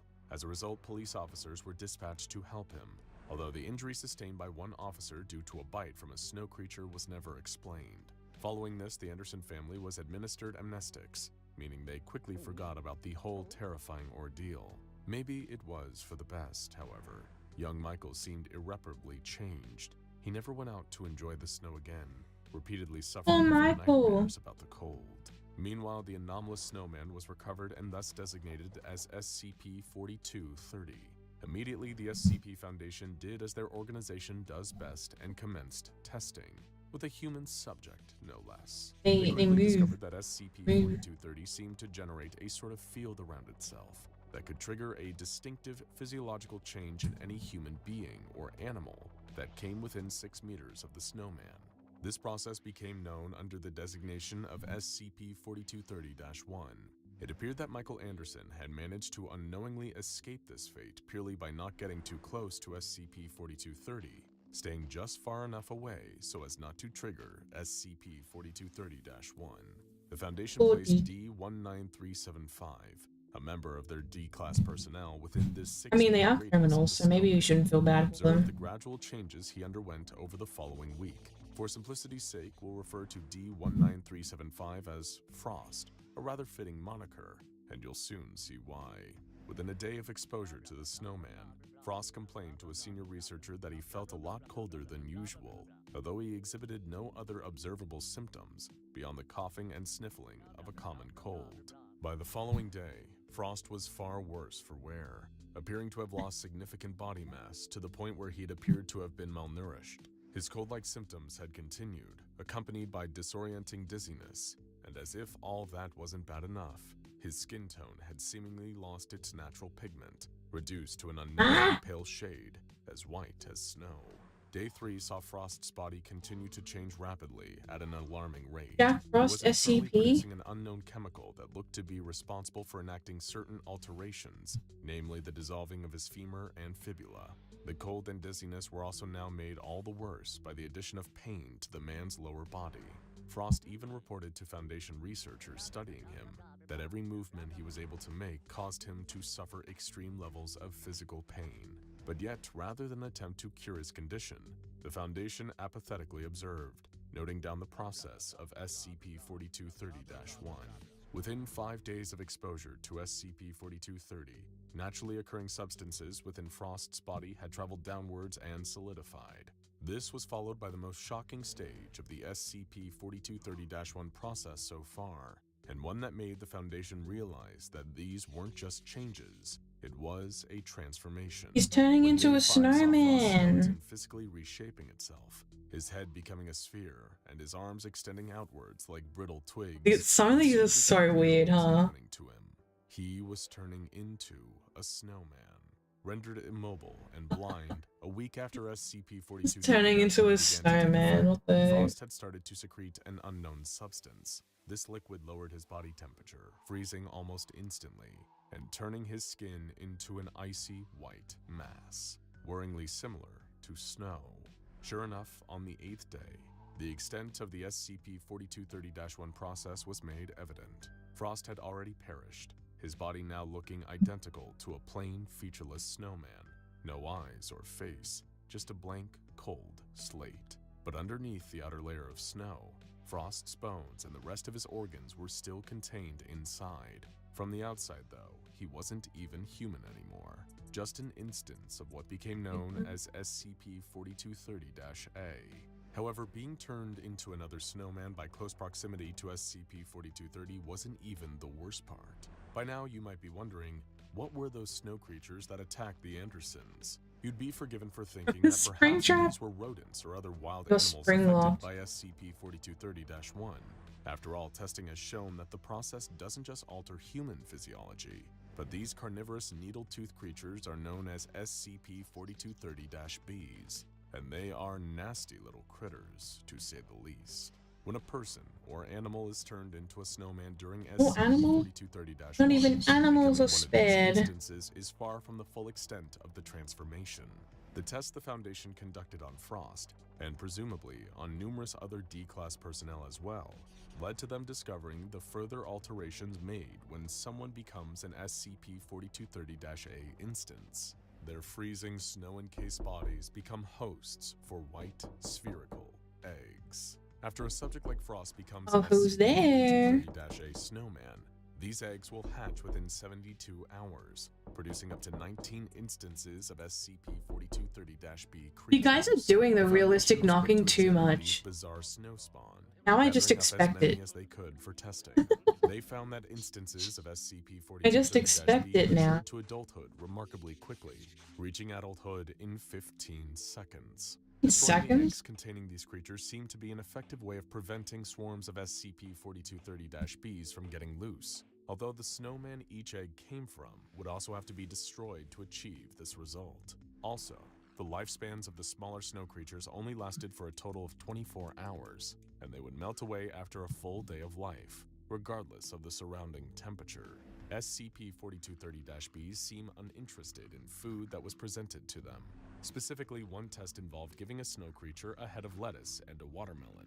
The creature regarded the fruit and vegetables with little interest, even refusing to eat either despite prompts from the researchers. This painted the SCP-4230-Bs as exclusive carnivores, which explained why they attacked the Anderson family. They were trying to eat them, hunting the Andersons as a pack. Further testing into SCP-4230-Bs revealed they had a weakness to heat above a temperature of 40 degrees Fahrenheit.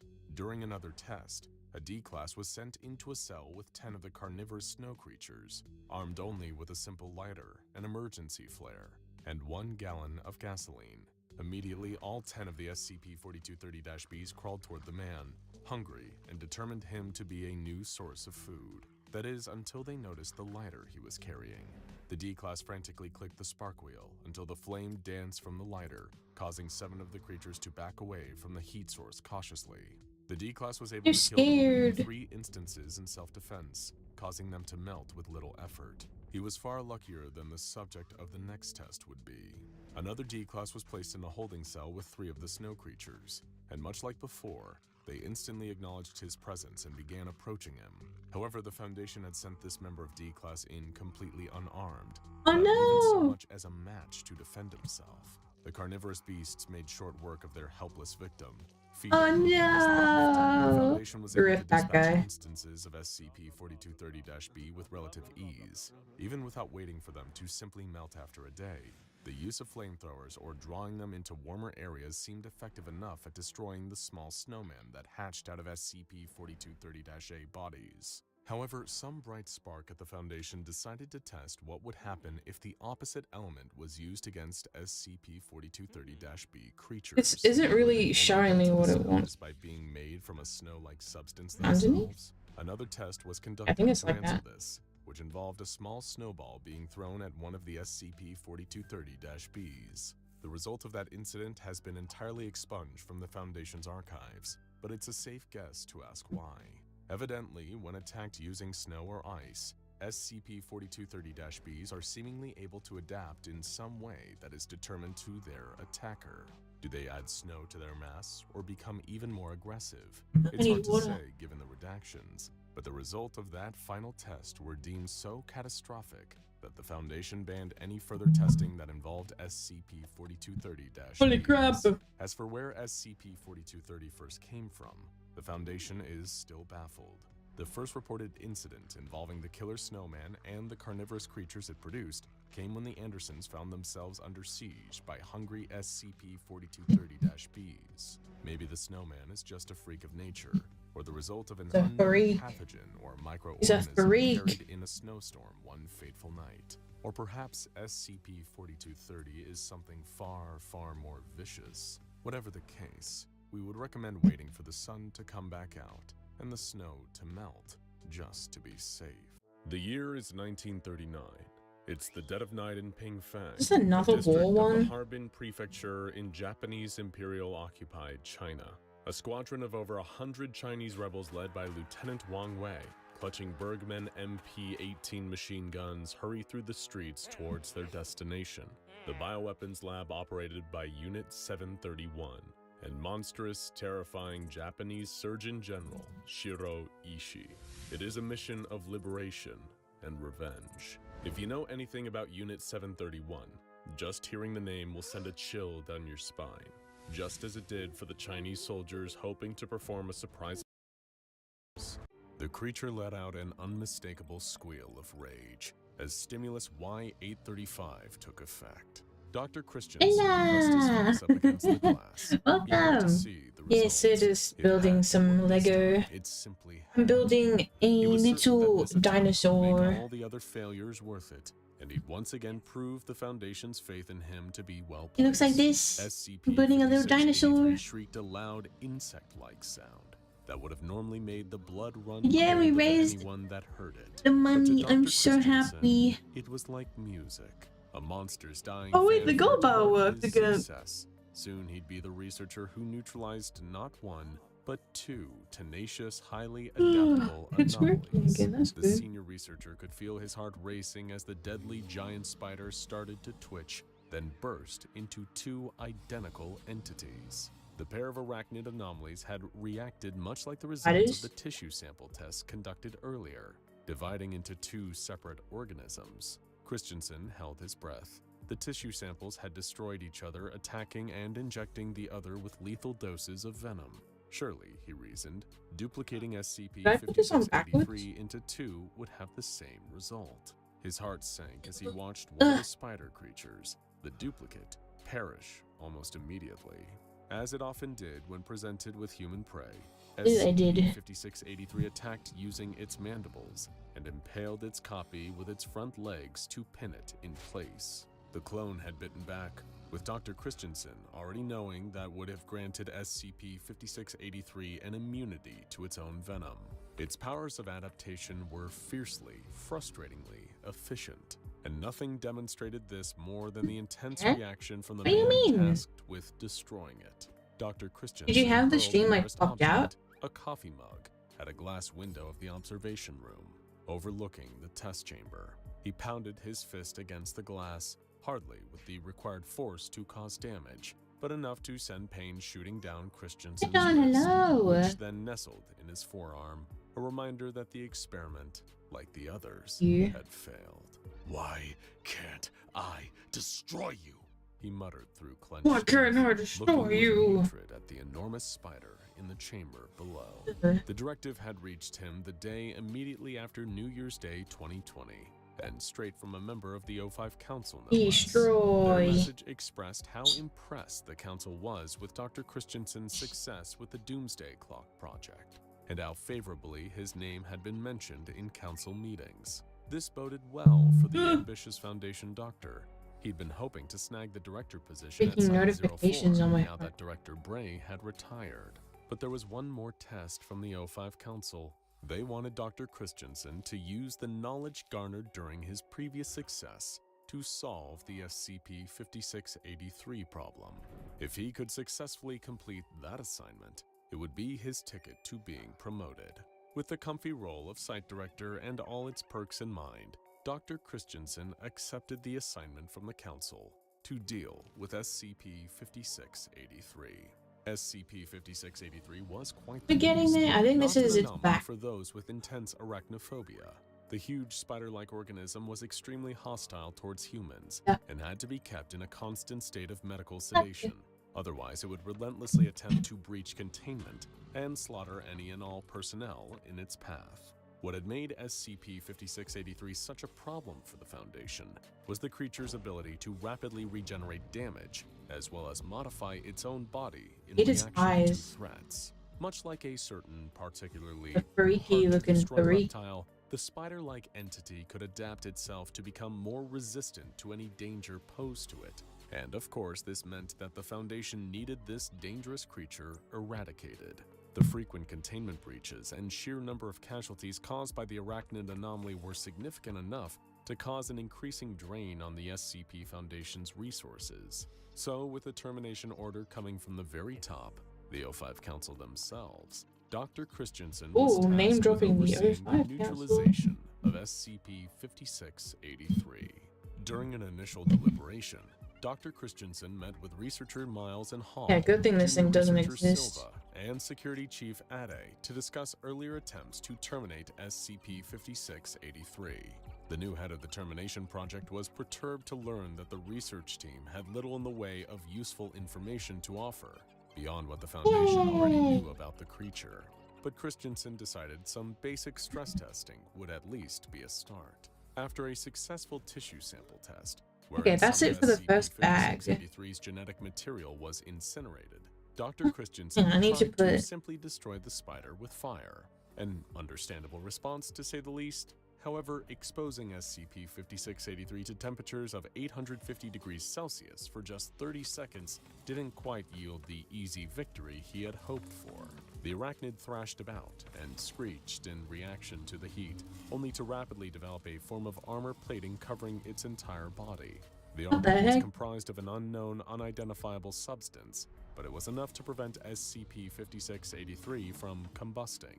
Reconvening with the rest of the team, Dr. Christensen hid his pride, resistant. assuring everyone he was just trying to establish a baseline during the previous test. Of course, he hadn't believed that terminating SCP-5683 with fire would be a success, or so he claimed, hiding how much he'd longed for an easy solution so he could snatch up the vacant Site-04 director position.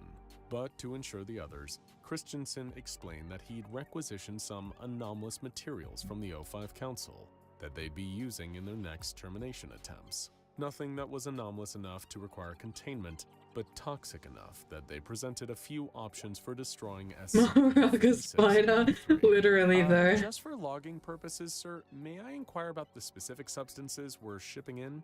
Junior researcher Sylvia had asked. Of course, Y220, Y835, and Y43. Dr. Christensen quickly recounted them all from memory. I'm told they should be arriving within the week. I expect each would be enough to do the job, but it's best to hedge our bets. This spider doesn't compare to the lizard, I'll tell you that. Junior researcher Silva seemed to take an interest in what Dr. Christensen had just alluded to, his previous work with the lizard. He probed the lizard, and Christensen gave a solemn response. This time, yeah, I mean, literally how would I build Lego with gloves on? During his experimentation These spots are so small. Some of the methods Dr. Christensen If I could put gloves on, I would, to but destroy the hard-to-destroy reptile had led to a severe containment breach. When describing it, he used the word unpleasant, perhaps out of guilt at how many personnel had lost their lives due to his actions. Brushing the topic aside, he assured the team to get on with testing the new anomalous stimuli on SCP-5683. Stimulus Y220 initially showed some promise. During a tissue sample test, it successfully converted part of SCP-5683 into glass, which then violently exploded, leaving nothing behind. But attempts to use it to neutralize the creature itself quickly quashed those promising results. Within 9 seconds of being exposed to Stimulus Y220, SCP-5683's body rapidly turned to glass. Around 80% of its arachnid mass proceeded to explode, shattering in all directions, sending clear shards showering over the testing chamber.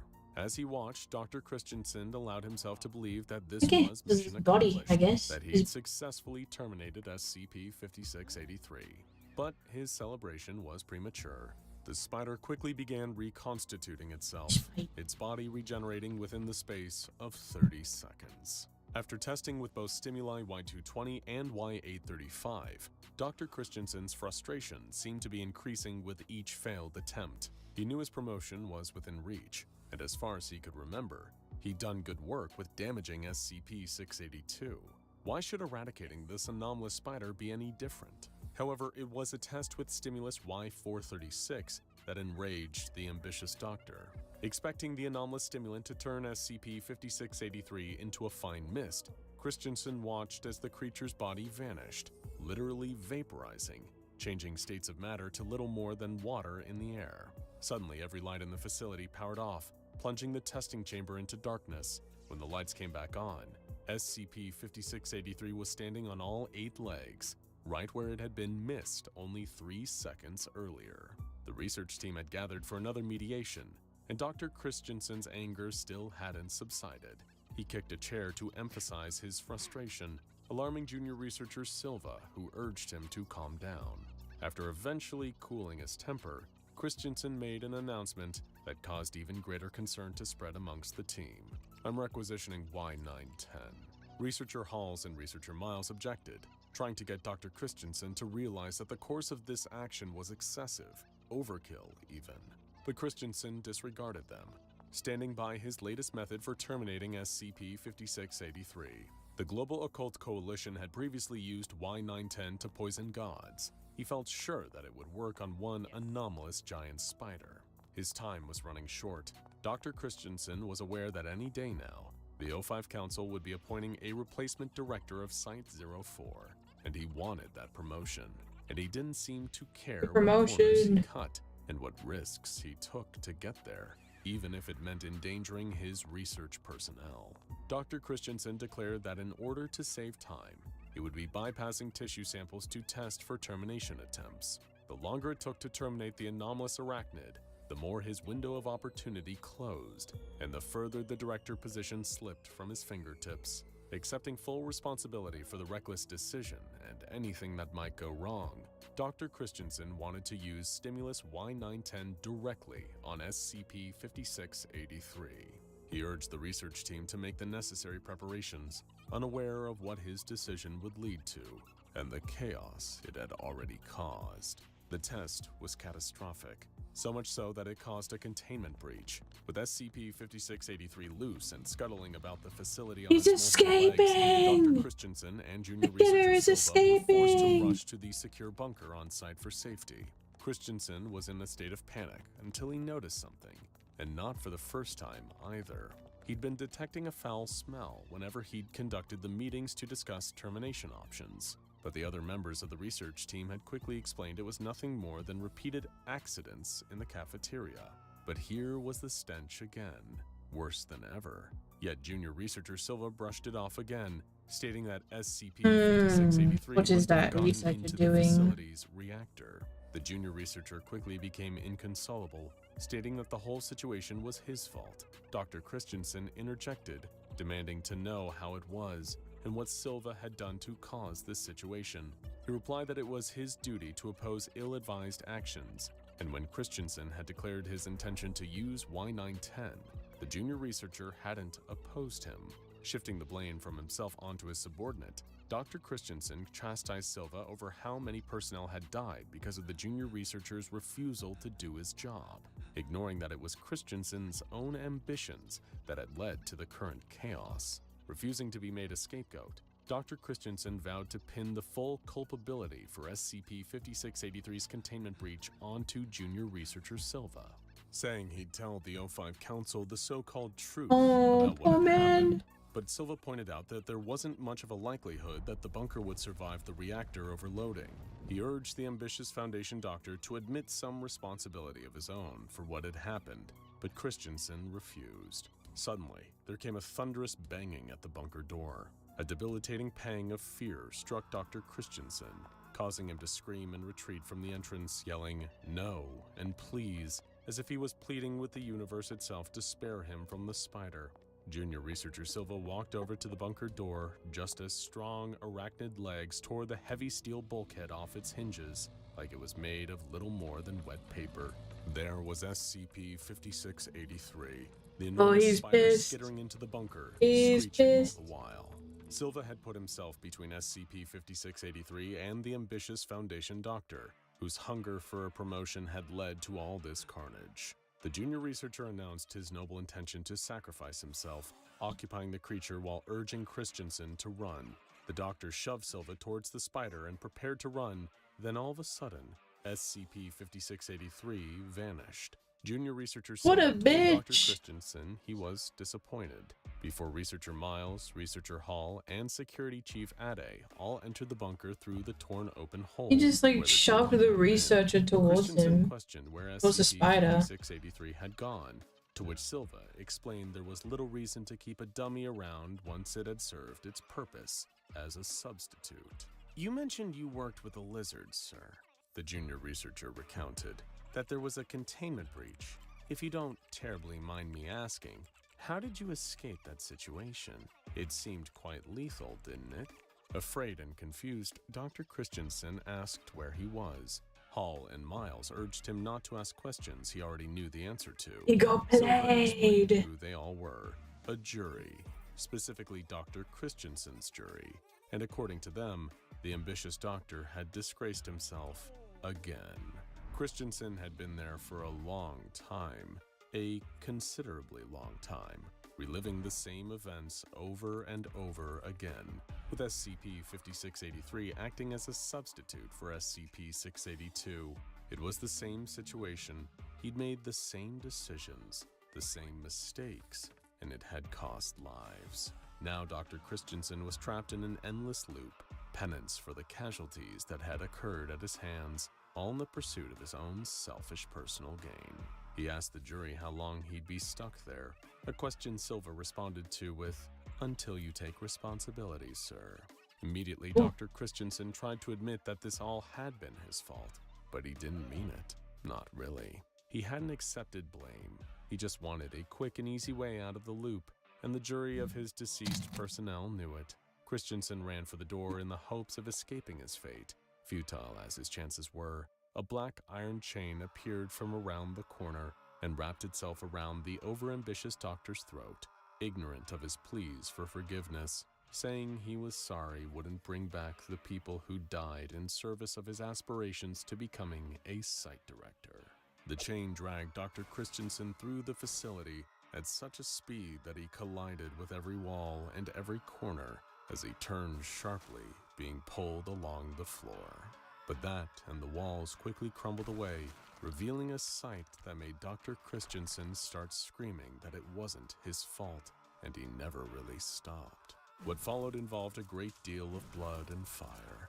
Once it was over, it left this took like a turn. What the heck? the doctor had smelt before, and he'd soon be smelling it again too, as the cycle repeated itself. The directive had come straight from a member of the O5 Council. They were impressed with Dr. Christensen, and the ambitious Foundation doctor had been hoping to snag a director position at Site-04. But there was one final test for Dr. Christensen to solve the SCP-5683 problem. It was July 2007, and the dry New Mexico heat could shrivel your average outsider into the size of a small keychain. Melinda and Bailey, two young women dressed in impeccable costumes of the Harry Potter characters Luna Lovegood and Hermione Granger, were getting ready for a momentous event, the release of Harry Potter and the Deathly Hallows, the final installment in the epic saga of the boy wizard and his quest to defeat the evil Lord Voldemort. They, like so many other cosplaying fans, had driven out to Page One Books, an exquisite bookstore in the very heart of Albuquerque. It was miles from where the two of them had lived, but more than worth the drive to be part of the Potterhead fever, long before the series author would lose her mind on Twitter and make the books a lot harder for most people to enjoy. Trans rights, by the way. Bailey and Melinda were counting the seconds until the bookstore's doors finally opened, and they could get the answers to so many of their burning questions. Why had Snape killed Dumbledore? We all hate Harry, Ron, and Hermione J.K. finally Rowling destroyed the last in few this house. Horcruxes, allowing them to finally destroy Lord Voldemort once and for all? And most Dead importantly, by Daylight. People would actually their play that game ships still? sail? Mel was Harry Hermione all the way, but Bailey, controversially, I was all about considering Ron playing, and Draco. The two of but them I'm couldn't not be really more excited good to at be it. part of literary history like this. The bookstore's doors opened, and little by I'm little, kind the of line bad. began. It was worth Dead the by long Daylight. drive in the late evening and facing the sweltering summer heat. When the two of them were holding copies of Harry Potter and the Deathly Hallows and walking back to their car, they knew it had all been worth it. Mel thought, this must have been how Jesus felt when he finished writing the first edition of the Old Testament. History, incidentally, had never been Mel's strong suit. Melinda and Bailey set off back to their homes in the sticks. Bailey was driving. She'd been kind enough to give Mel a lift, knowing they were probably their neighborhood's biggest Potterheads. It warmed their hearts to see all this enthusiasm for the book series they loved so fondly. Seeing so many others in costume, or with vinyl decals or bumper stickers in their cars declaring their love of the franchise. They'd seen Hagrid grabbing a mocha in Starbucks. Mad-Eyed Moody had been filling up his Buick at the Gas and Gulp, and Sirius Black had passed out from heat stroke and needed to be attended to medically. With an all-black costume in this kind of weather, that much was basically inevitable. As Bailey and Melinda continued their drive, drawing closer to the witchy wilderness of Cibola National Forest, they continued sharing their thoughts, feelings, and predictions about the book to come. They couldn't wait to read it. Was it even possible for someone to be this amped about a book? Their enthusiasm was so great, they didn't even notice, on those long, winding back roads, that another car had started following them. Oh It was no. 8:15 p.m. now, pitch black, the kind of darkness where bad things Oh my happen. god, are these Evidently AI during a stories? conversation, Mel turned her eyes up to the rearview mirror Wait. and spotted the car behind them. It was a car they'd recognize and God. a turquoise blue Ford Didn't even mention it. 105E. To some, this would be a mostly unrecognizable, if a little old-fashioned car, but to Melinda and Bailey, it could only ever be the enchanted vehicle of Arthur Weasley, the father of series mainstay Ron Weasley. The car, What which had is become this? iconic since being featured in the books and films, was able to fly and turn invisible, and had gotten the main characters both into and out of a variety of amusing scrapes. Mel told Bailey to take a look, and she couldn't help but chuckle in admiration. Plenty of Harry Potter fans were in town tonight, and some took it further than others. At times, Bailey Wait, I think I messed up. Harry Potter bumper stickers reading, "My other ride is a Nimbus 2000, save gas, take the night bus," and "All aboard the Hogwarts Express," respectively, were a little excessive. And then there was whoever this Hang on, this is like one other channel that I know of. Is it? Yeah, Volgun, this guy. I'll play this.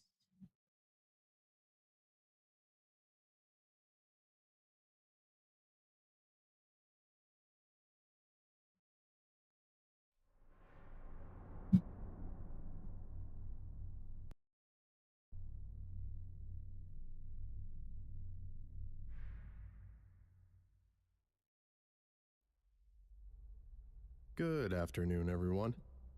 My name is If you Dr. guys do Miller, want to like watch and something the else, though, that's SCP fine we're going to be too. looking at today is SCP-3925. Object Class: Keter. Special Containment Procedures.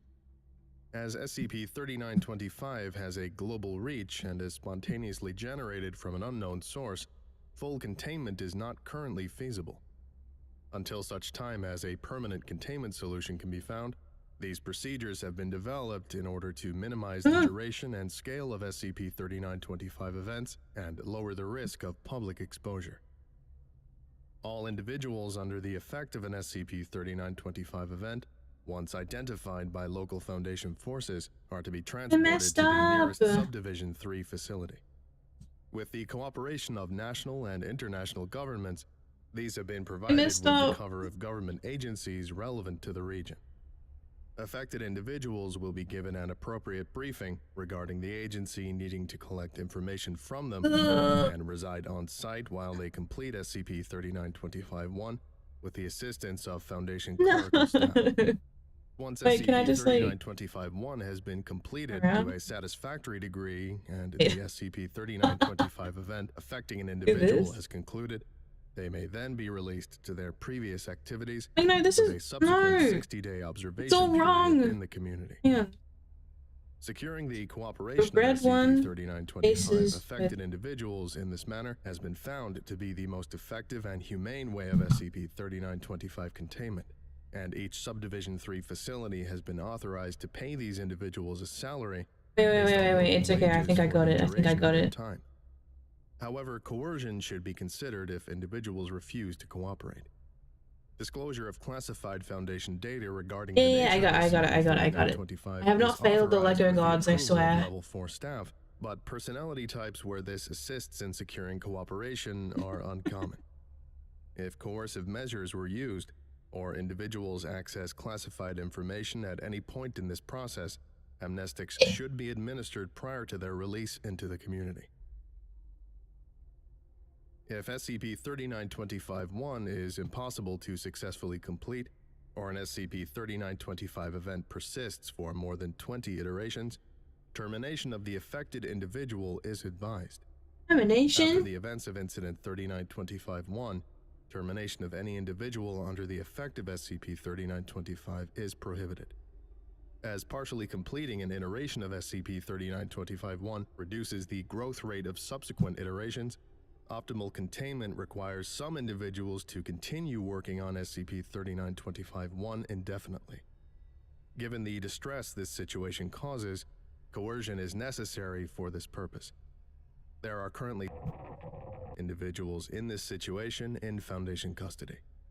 Since 1989, Administrative Subdivision 3 has been responsible for SCP-3925 management to facilitate centralized and streamlined containment measures. It did not say I'm an Asian, what the heck? Did I mumble? I'm sorry. Description. I'm like locked in. SCP-3925 is a phenomenon where affected individuals receive an A4 paper form requesting varying personal details. SCP-3925-1. From the first receipt of SCP-3925-1, this is its head, by the way. Am I making it considered to be affected by an ongoing SCP-3925 event. If SCP-3925-1 is completed successfully, This and is like placed the in a middle of mailbox its within 30 face. days, it will dematerialize and the SCP-3925 event will conclude. However, if SCP-3925-1 is completed incorrectly or not returned, the individual will receive a new iteration of SCP-3925-1 to which these same conditions apply. When a new iteration is generated, the previous iteration loses its I've not been anomalous listening, by the way, to this properties. like Efforts to track entire thing. SCP-3925-1 Just like prior background to its noise. appearance or after its disappearance have been unsuccessful. SCP-3925 is estimated to affect roughly 200 individuals per month worldwide. All affected individuals are Mr. literate and numerate adults Worldwide. who reside in areas with a developed postal system. Although SCP-3925-1 appears to materialize at the individual's dwelling rather than being delivered by the Postal Service. However, once an individual is under SCP-3925's effect, these criteria no longer apply, and SCP-3925-1 will continue to manifest in their vicinity. Given these requirements, SCP-3925 has historically been observed in the developed world, but changing global economic circumstances have led to an increase in SCP-3925 events in developing nations. There are otherwise no distinguishing characteristics of affected individuals. SCP-3925-1 appears in the primary language of the affected individual. Over 50 languages in 120 countries have been observed. As of 2017, 60,948 SCP-3925 events What have is been it making me documented, build? with approximately 3,000 events ongoing at any given time under Foundation surveillance and an estimated 2,000 outside of this. It's Details requested by SCP-3925-1 are initially mundane and straightforward, name, age, sex, etc., and ending an event at this point is relatively simple. An estimated 75% of SCP-3925 events are completed by the general public in the first or second iterations of SCP-3925-1 and do not come to Foundation attention. However, subsequent iterations of SCP-3925-1 increase in length, approximately 20% more pages per iteration, and yeah, it's like just words being spoken, pretty much. Information. For example, daily household electricity consumption. And becoming Is this boring? I'm actually really scared that the stream's boring. Most traumatic childhood Good memory. chat. Formatting and design of SCP-3925-1 varies between individuals, but remains consistent across iterations. All examples of SCP-3925-1 conclude with the following text. Thank you for your assistance. Property of Central Records, 2025. Examples of iterations of SCP-3925-1 are as follows. This instance of SCP-3925 was associated with a Mr. P.L. Brown, date of birth 1977. Okay, what am I making now? Designation 3925, 494, 84. Wait, can its mouth open? Iteration 1. Walter White! Oh my god! Dear Mr. Brown, he's here! Your assistance is required in updating our Walter records. White is here! Please return this form within 30 days in an envelope addressed to a bank where you currently hold an account. We're watching SCP stories while I build Lego. Black pen in block capitals, except where otherwise specified. Number 1. Write your full name below. Number 2. I am male, female, other. Prefer not to answer. Number 3. Write any previous names you have held below, including childhood nicknames. Am I missing a piece? 3. What is your Oh, I know, it's right here. I'm an If idiot. you are unemployed or ashamed to answer, leave this space blank. Thank you for your assistance. Property of Central Records, yeah. 2007. Page 1. Iteration 3. Number 14. Write your mother's full name below. If you do not know, or this question is not applicable, skip to question 20. Number 15. My relationship with her was or is very good. Why are we talking about mother? Average. Poor. I missed a bit. Very poor. Number 16. List all brands of cereal you consumed as a child below. If you meant to know require more that. space, continue on page 9. Number 17. In grams, what is your average current daily cereal consumption? Number 18. What is Mark this with a story? tick or across all boxes that apply. At any time in the year 1999, I participated in the following activities between the hours of 5 a.m. and 12 p.m. Eating breakfast, tooth maintenance, cleaning dishes, operating a Mercedes-Benz brand commercial vehicle, laughing, crying, continued overleaf, page 3. Iteration 30. Number 188. How many motor vehicles are in your Has a household? mouth. O or fewer. 1, 2, 3, 4-40, 40 or greater. They quit making its eyes now. 189. List their make and model below. If you answered this question previously, skip to question 190. Question 190? Write the description and number plate of the other vehicle you were most recently involved in an accident with. If you cannot remember, do not answer question 192. If this question is not applicable, answer question 192, but give the opposite answer to what you would have answered if this question was applicable. Number 191. Mark with a cross all emotions you felt at the time of this event. Mark with any symbol that is not a tick all other emotions. Joy, fear, anger, sadness, other, optional. List here. Number 192. Have you renounced your God? Yes. This is kind of giving analog horror. Page 180. Any individual can fill out SCP-3925-1, but due to the frequently personal nature of the questions, the primary subject's input is required to complete it accurately. All information requested by SCP-3925-1 is theoretically available to the affected individual, but more complex questions can be practically impossible to complete due to either the effort or memory recall required to collect the relevant information. As SCP-3925-1 iterations also increase in size, iterations beyond the 40th iterations are essentially impossible to complete.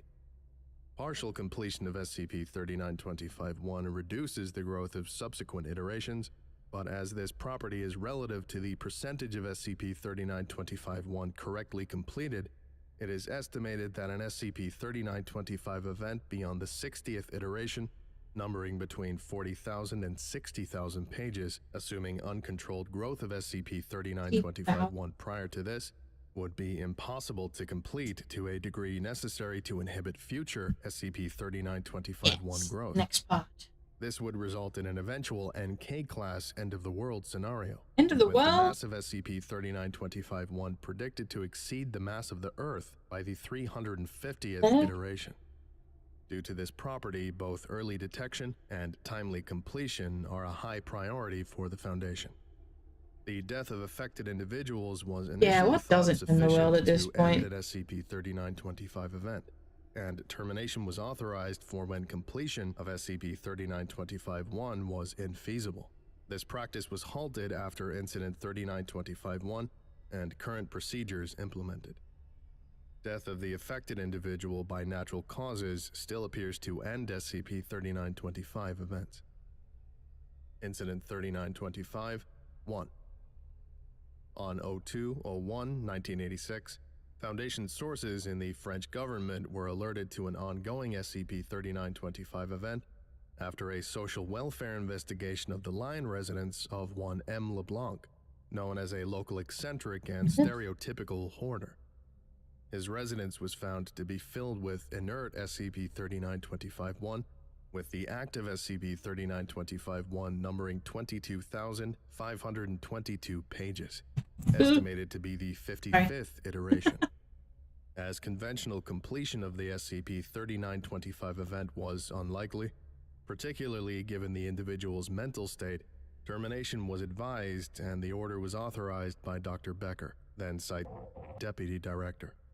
Where the hell do I put Emma this? Blanc was terminated by Foundation agents on 09/01/1986. On 01/02/1986, an SCP-3925-1 iteration numbering 30,092 pages materialized in the site mailroom. The content was specific to Dr. Becker, but addressed him as Its head the is party with administrative forming. responsibility It's for Emma Blanc. forming. When he was informed of this development, Dr. Becker attempted to jump out of his office window, but was restrained by his colleagues. After psychological intervention, he was reassigned to full-time work on SCP-3925-1 and is currently based at Administrative Subdivision 3's Europe offices. Addendum 3925-1. Administrative Subdivision 3, Service for Clerical Processing, was established in 1989 in order to manage the increasing demands on Foundation staff related to SCP-3925 events. Its primary function is to accommodate individuals affected by SCP-3925 and assist them with completion of SCP-3925-1 with the assistance of Foundation clerical staff. Do they actually expect them to finish all that? For research relating to SCP-3925. There are currently 4 major regional centers selected to cover populated areas with high rates of SCP-3925 events. Each center has a cover agency, in brackets, arranged in collaboration with government authorities, chosen as an authority that might plausibly require the information requested in 3925-1. USA, North America, New York. This is its eyeball. U.S. Internal Revenue Service. Europe West, Brussels, European Commission, Records Department, Fictional Agency. Europe East, CIS, Moscow, Russian Federation Federal Security Service. China, Beijing, Ministry of Public Security. The O5 Council has approved the development of India and Middle East or North Africa centers planned for opening by 2025. Still going. It is still going. Employed Foundation staff under the supervision of Director Liu. As the bulk of its work is conducted in the guise of normal governmental functions without visible anomalous activity, and has employed non-Foundation civilians since 1993 in many non-essential roles.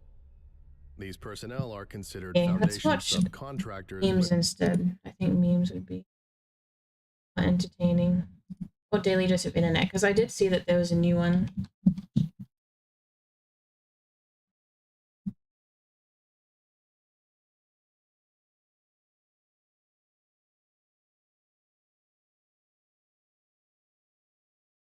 Hello everyone, this is your Daily Dose of Internet. If you ever feel dumb, just remember that there's always someone dumber than you.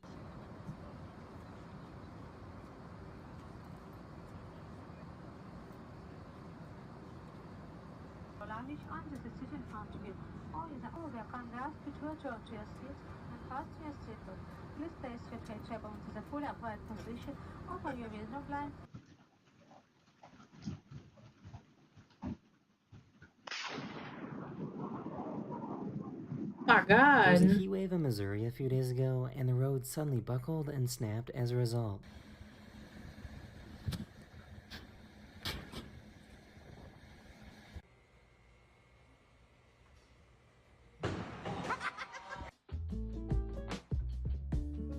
What is she doing? No. She didn't realize that the garage door was closing.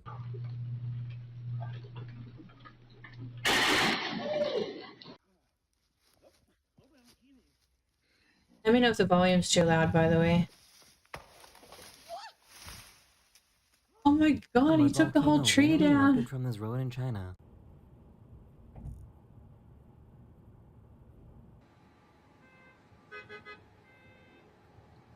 This dog has narcolepsy and gets really tired whenever they get excited. Oh, you're already... Do you want some chicken?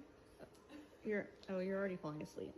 Oh, he just wants the chicken. Okay. Oh. I can't tell if the truck driver was having issues moving their truck, or they didn't even know that the train was there.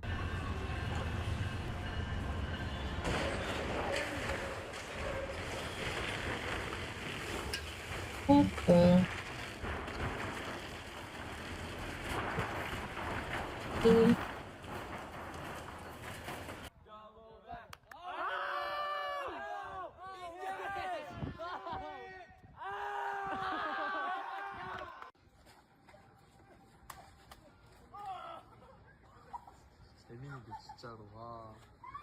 I also just found out that bunnies can get the zoomies.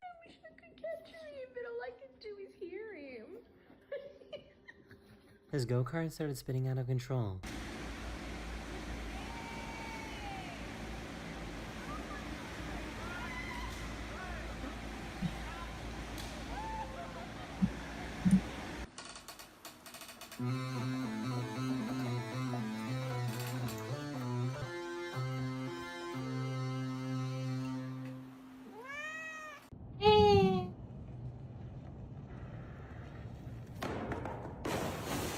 Why did nobody tell me that bunny tails are actually really, really long?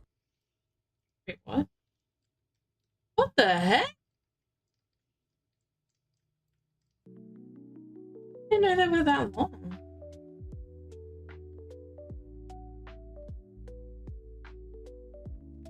This basketball court was completely flooded, but they decided to keep playing anyways. Oh, I think missed a step.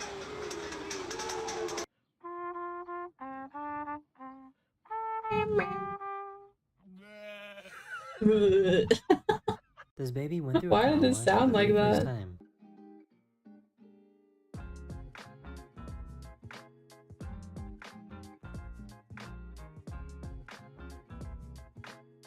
Oh, she freaking out. She freaking out. Boy, I had to throw this in reverse for what I just seen, my boy. Yo. Oh my god. I think that person might like cats. Faen, så du kjefter på meg for? Hva faen har jeg gjort, liksom?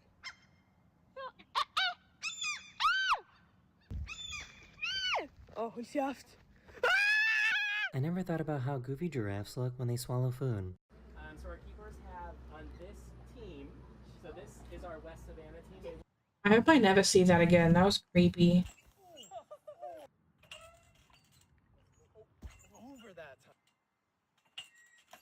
That is such a dumb idea. Oh my She left her lord. food out to see what they would do when she was gone. That sounds drooly. Oh. I'm so mad. They're so mad at each other. Wait. Wait, wait, wait, wait. What the? She caught her pet tortoise trying to watch YouTube. What the heck? No, you changed the channel. Look at this.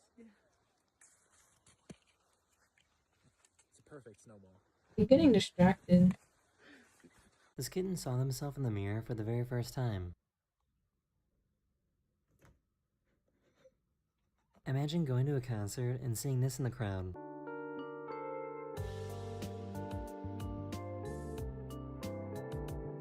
After seeing that stuff about the Astroworld concert, you'll never catch me in a mosh pit. This is how you know you get Starbucks coffee way too often. Good morning. Which one gets started for you? Good morning, Robbie. Shake your thingy up right now. Okay, thank you. I have never seen a mascot get scared like this before.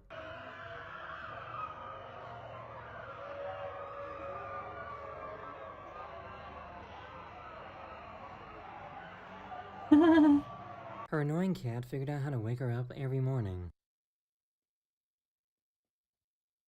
No way! You figured it out!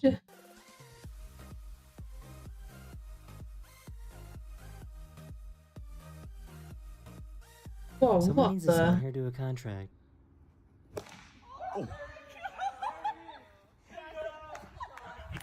Oh.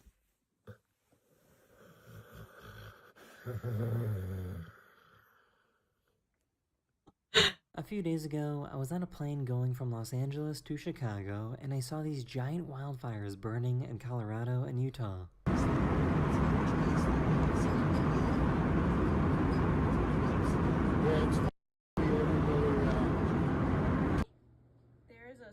up caterpillar in my Chipotle. What? These people found a notebook that for some reason had really stretchy paper. Look at this stretchy paper. Like, stop real quick. Like, look at this. Yeah. It's so weird.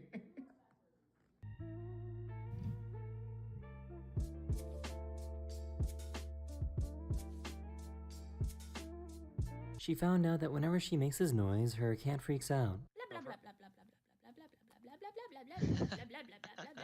Aww. Oh my Blah, blah, blah. So I guess there's a trend where people try to show up to their high school prom dance in the most ridiculous way possible. An ambulance? How did you convince the ambulance people to do that?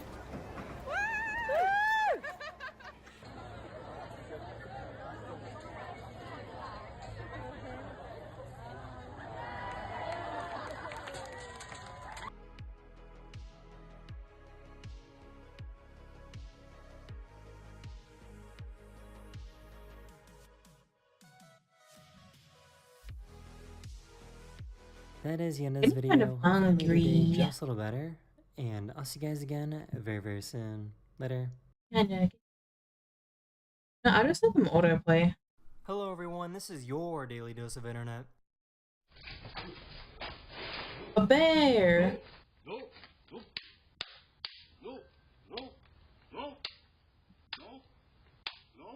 Bear. He managed to get inside his car and safely escape from the bear. A skateboarder passed away but wanted a custom gravestone so that his friends could have fun when they visit him. Oh, that's awesome!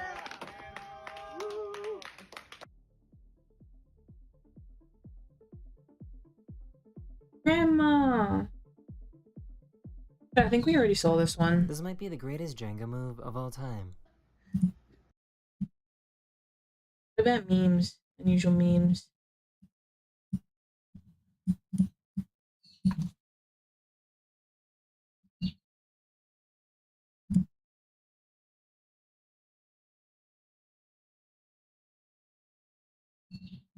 Oops, no, wait, no! That one.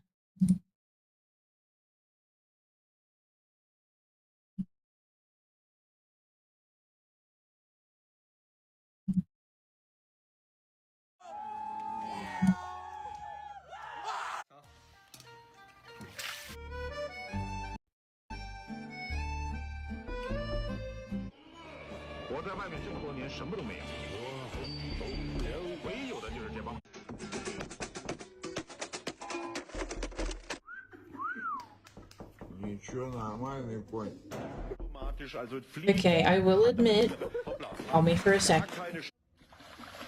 It get me for a sec. Oh, that's your arm. Alright, well why don't I quickly go bang off this pocket shot so we can free up Richard on the other camera. You guys set up this for hand. Hola, permiso. Yeah, me voy, no. They call me cornbread here because my husband was eating cornbread when I shot him.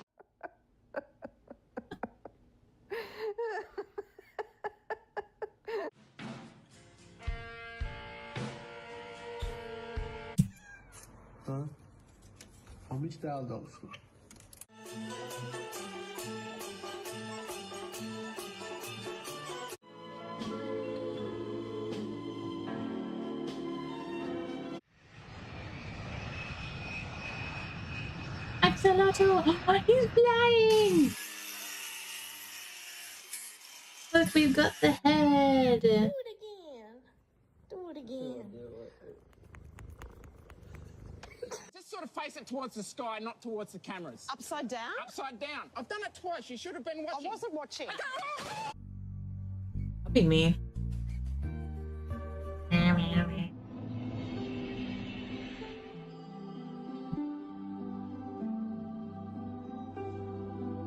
Oh, we can put the head on the body.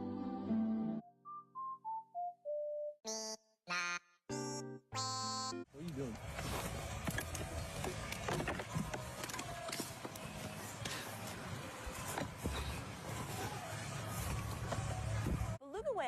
not have any vocal cords.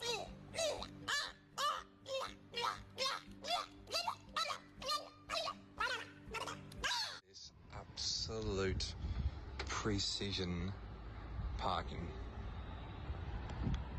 Precision. Yay!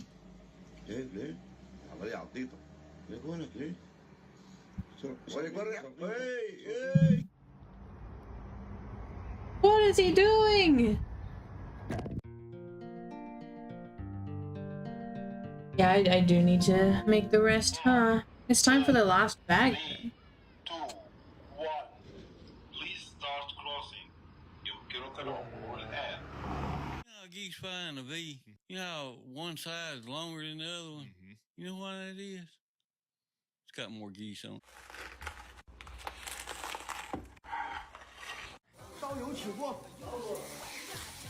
Catch it.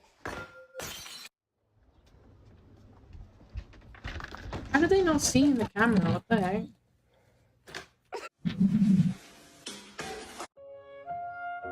Is this a freaking pumpkin? Is this a pumpkin? What am I gonna need a pumpkin for? Bro, this shit creepy as hell, bro. Remind me of them little gold men that be pretending, then they start moving and shit. Oh no, he a statue.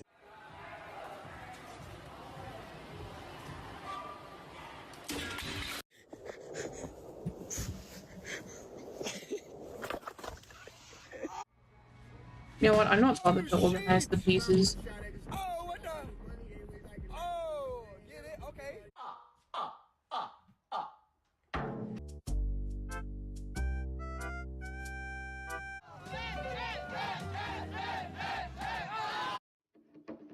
What?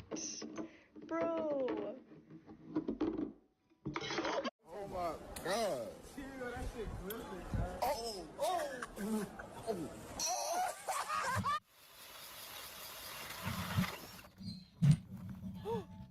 Oh my god! What the is this? His arm. What's good? What's poppin'? Yeah, say word. Say word. Say word. What's good, man? What's good, man? What's good? Don't count, man. Say word. Is that a carrot? Knocked him out. There's a little carrot.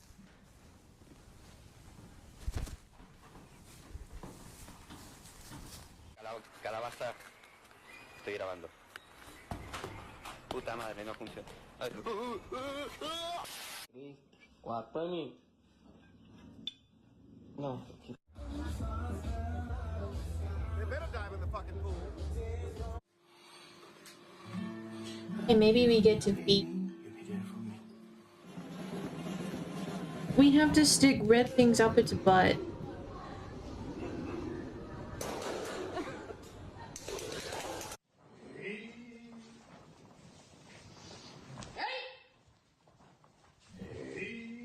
They aren't coming. They are you. Uranus, Uranus, Uranus, Uranus, Uranus, Uranus, Uranus, Uranus, Uranus, Uranus, Uranus, Lady? Are you good, lady? The house is on fire. There's smoke and there's flame. How much time do you think you have to wake up the family, to call a fire? I don't even know if I can say this, and y'all gonna laugh at me. I'm not gonna laugh at you. I promise you we're not gonna laugh. When I grew up, right, and I remember. On YouTube said, hola, hello. ¿Cómo estás? Hello.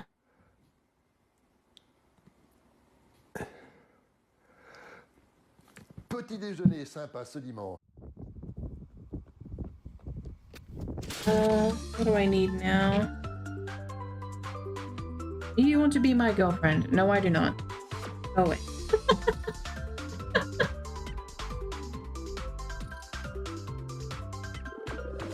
Why would I want to be your girlfriend?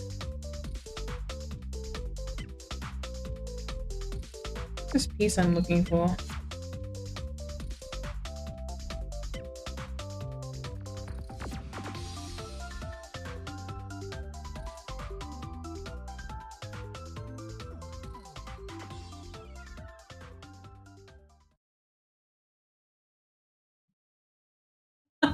Okay, I timed him out for 10 minutes. Hopefully he learns his lesson. Ooh.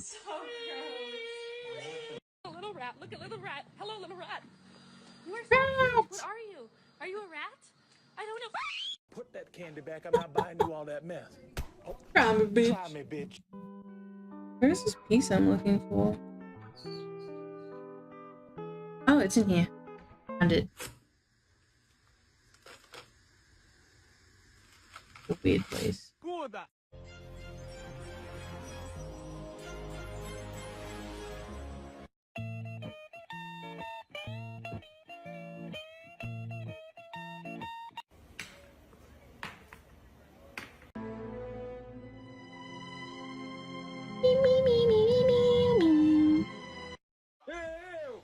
Eu tô aqui. Eu tô aqui.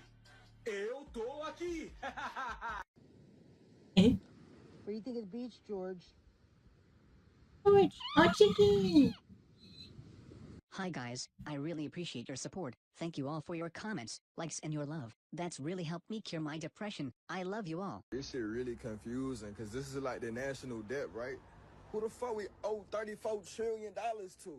The fucking Decepticons, nigga, Thanos, man. Damián Álvarez también la va pidiendo Viniegra. Lucas Lobo, centro, empate. ¡Ah, no! ¡Ah, no! ¡Ah, no! Gee, Dios mío. I told him I needed a size small. Ah! Ah!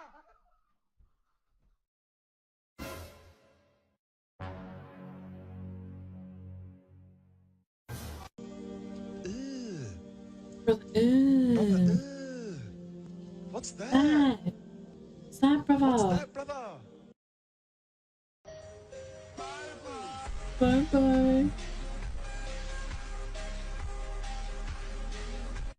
Así se dan vuelta los panqueques, ¿eh? Que me preguntan cómo se hace. Mira, se me cayó más en la cocina. What the heck?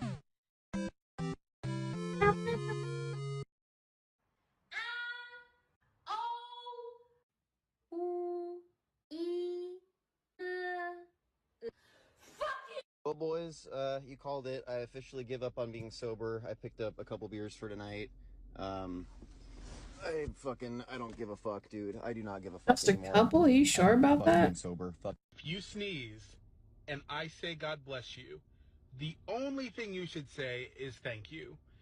I don't need to hear all of this. How did you get in my house? Why is my window broken? I'm calling the police. Ain't nobody got time for that. Y'all have the Fortnite battle pass. In that battle pass. See, I told you, don't. Hey, scream with no air.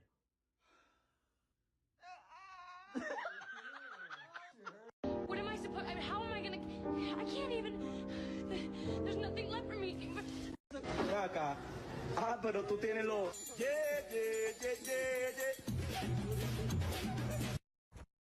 Come on, hit it. Hit it. Hit it. Come on, get there. Get there. Don't slow down. Go.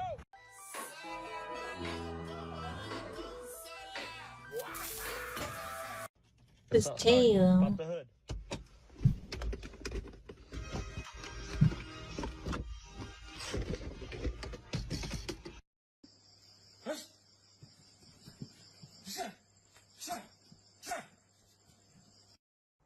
Dick.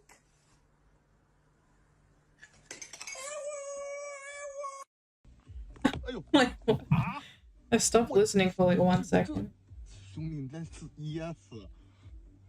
Listen, big man, stop going there and giving the prostitute your money. It's not good. Oh, some damage. No, it's not. Eh?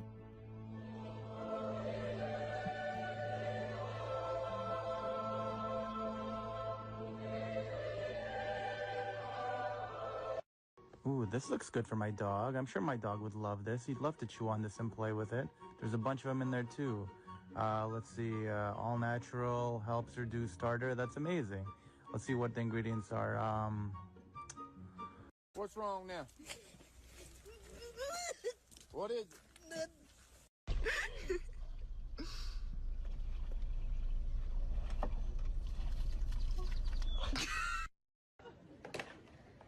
can I help you, Free sir? from We'd like a room for 2 nights, please.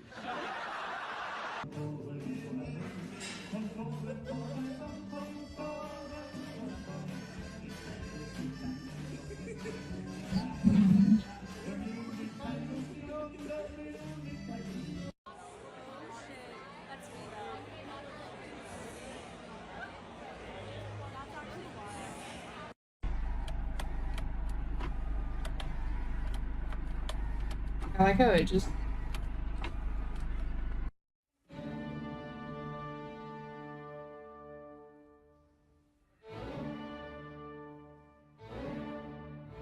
Wait. Oh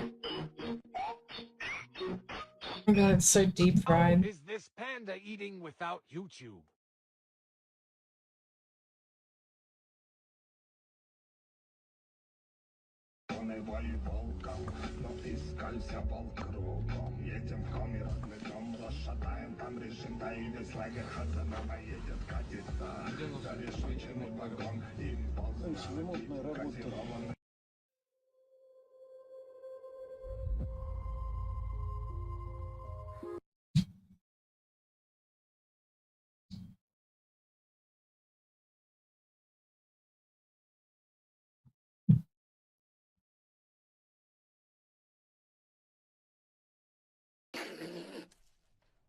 Like, no.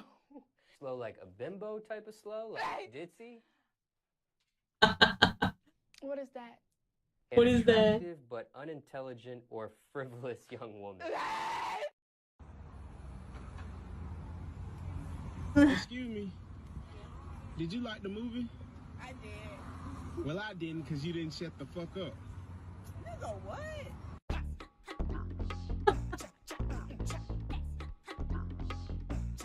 Oh!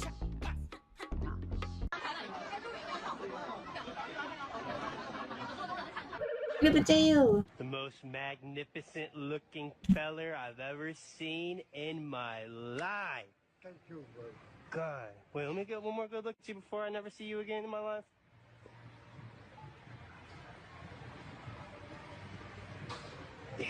Yeah. What the heck? Excuse me? Can you take this video of me? Oh, sure.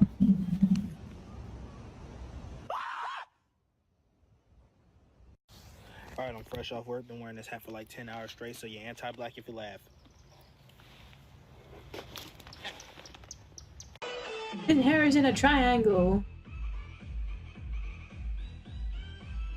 If they stand behind you, protect them. He just stretched like If they stand beside you, respect them. If they stand against you, show no mercy.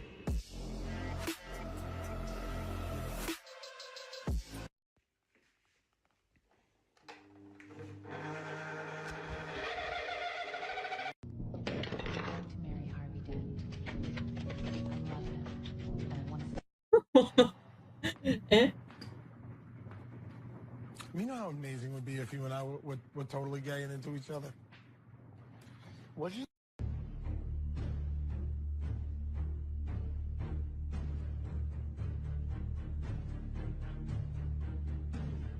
Is this book trying to tell me right now? And then you know, I said, watch the butt. Watch Did the you hear him blood going? clot butt. Watch out. Swing, swing. Swing, swing. Swing, swing. And we ain't doing nothing that we ain't supposed to do, cause you mine.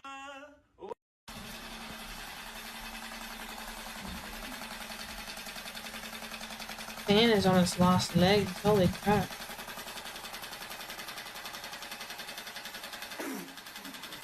Oh, you love my voice. That was up. Well, how you doing, Ray? I hope you're having a beautiful day, Ray. Hey, yo, I'm taking name requests this week. What's your name?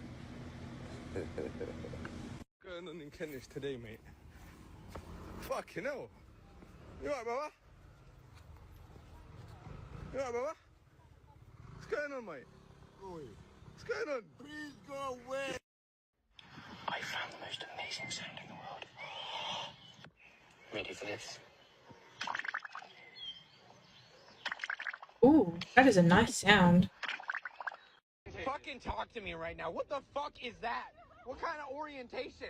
I've been shopping McDonald's for fucking 20 years now. Never seen them organized like that.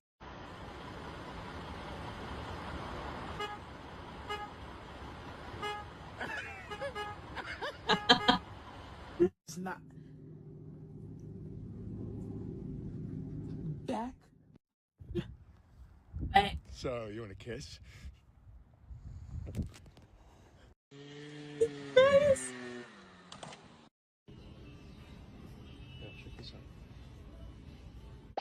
What the hell?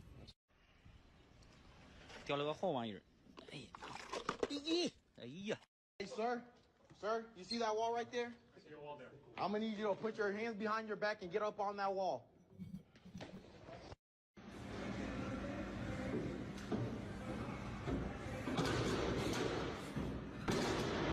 وش ذي؟ ما الصوت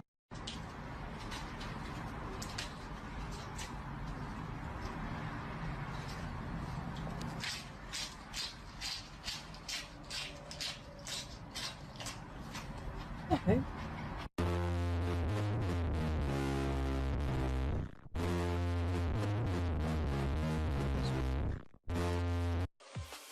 When I saw you, all my thoughts were moving patiently. She could be my saving grace. I hope she's moving faithfully, moving me from A to B. Something we. Wait, let me see your hands. Let me see your hands. It's not washing off. It's coming off slowly. It's not washing. It's not washing off. Uh-oh. Stick on your stomach. You ready? Yeah. No, no.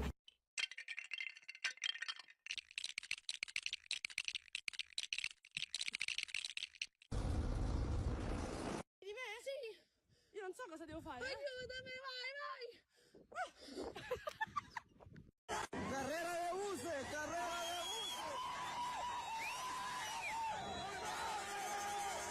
بكل يونس طريقنا بنعرف للي يحب عرضنا بالدار كويت.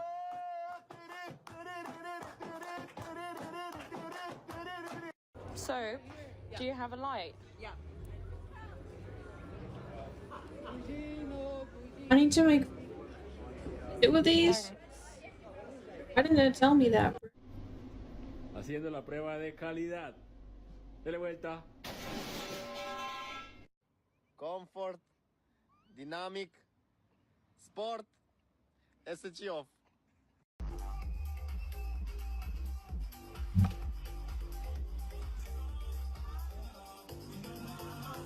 Butter. Butter. Butterfly. Butterfly. So true.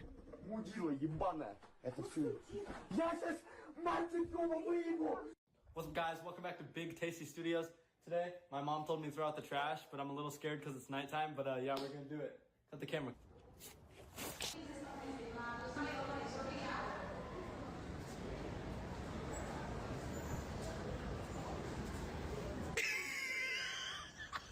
What in the White Castle finally in?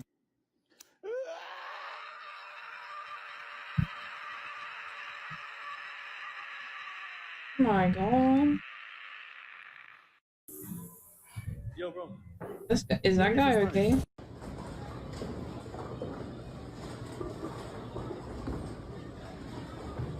I know what's really annoying about using a wheelchair? You can't just leave. Who's back home?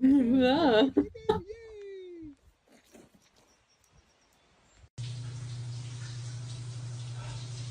How the heck do I...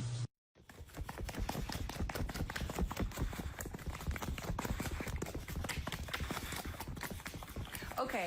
So, one step is easy. Up. Give me your hand. Easy. This? Like this. Bravo. Whoopa. Whoopa. Ah. Look, it's foot. It's foot.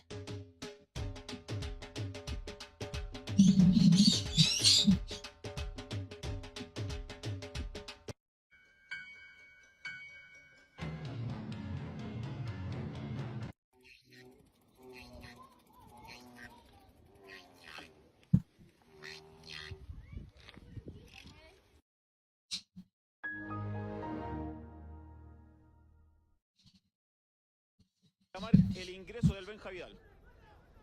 Allá la tiene Peralta.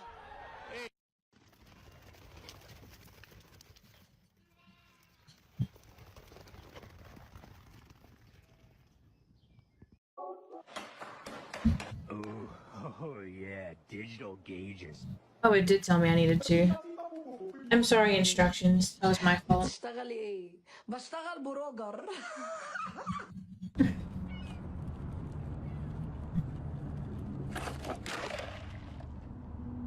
Park?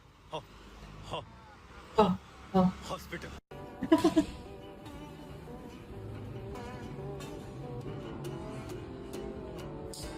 Done. And this is how he cuts the damn grass.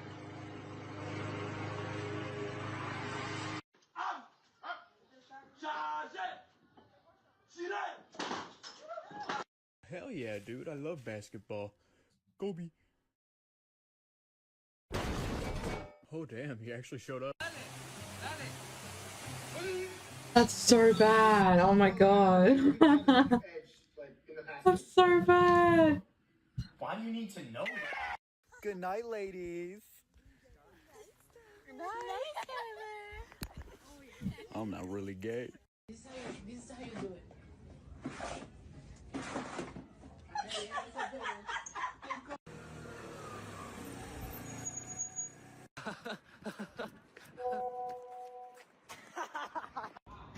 I just feel so discombobulated right now. Discombobulated? Thank God. He's gonna get recombobulated. Brisket with the spoon. Come on, man. Fortnite is so good.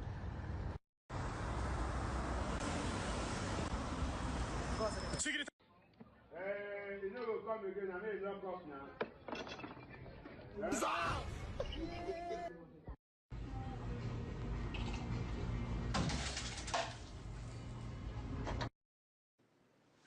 Cows.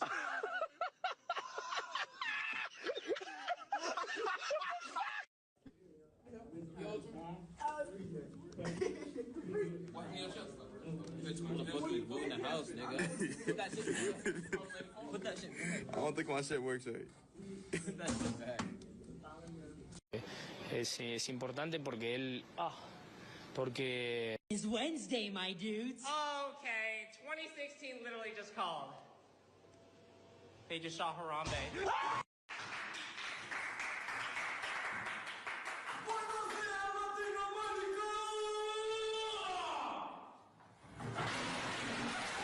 First drink of the night.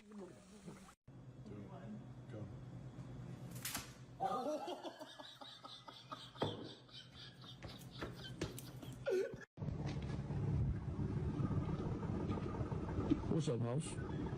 All right, all right.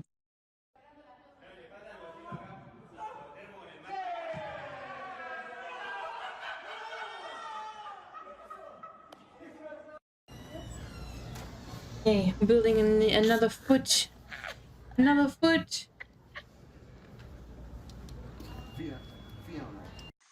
Ahí va.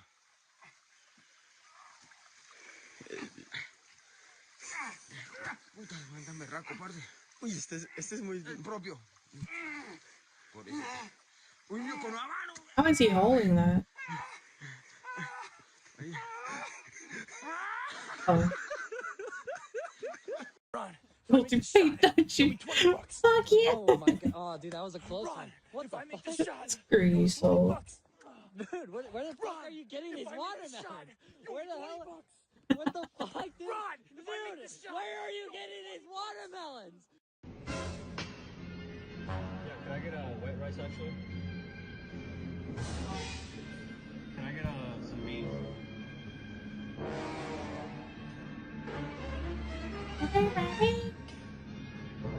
Can I get chicken? Chicken. I want chicken. It's around 8 build. Is that Quagmire from the show?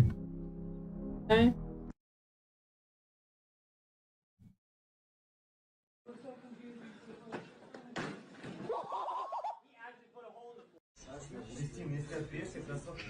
Look!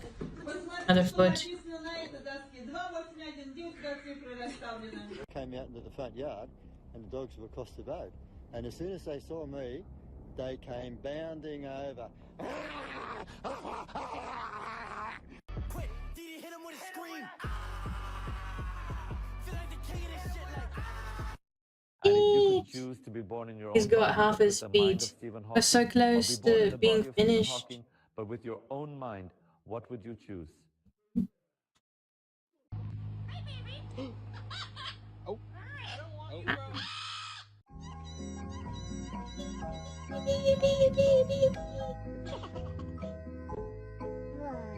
That's tough. They got you locked up for life, my boy.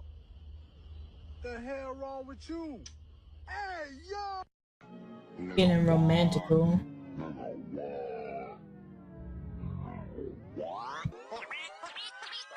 Hi guys, I really appreciate your support. Thank you all for your comments, likes, and your love. That's really helped me cure my depression. I love you all.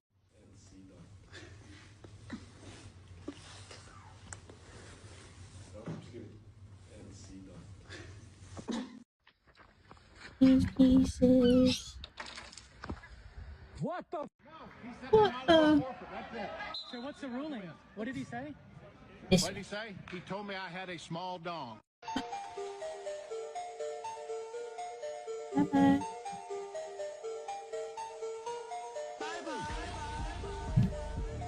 Bro, that shit was what? Oh, yo, what's this? What the hell is this thing, bro? Elmo. My name is Skibidi Toilet Sigma. I live at 1738 Baby Gronk, Primus Schick Lane. It's time to drink water. It's time to drink water. It's time to drink water. Hoy que es Halloween, quítate la máscara peluche para verte. ¡Ay!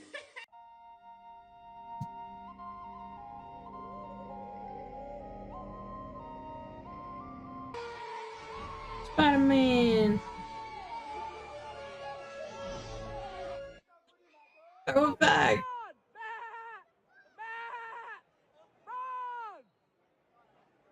Throw it back, Spider-Man. Mira, te voy a explicar lo que me hace ahí. ¿Ves? Esto de acá, sí, mira. Y eso por ahí. Y la vieja de allá. Low, I go lower. And so far it didn't work.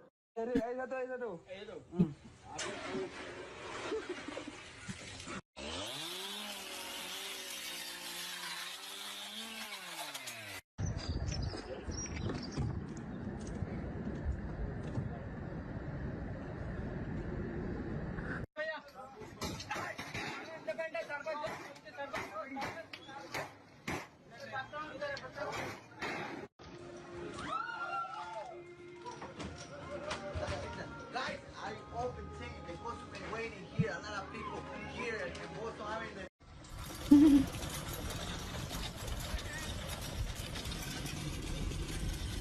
What the fuck? What It's the real? fuck? Bruh, it's real? What the fuck, bruh? The sandwich is actually so good, and it's kind of sad how so many people won't be able to try it because they think it's a joke. That looks gross.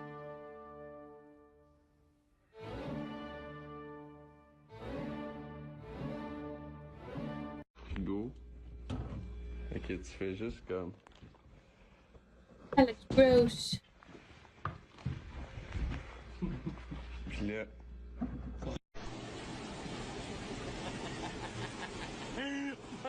Маша, трубу держит.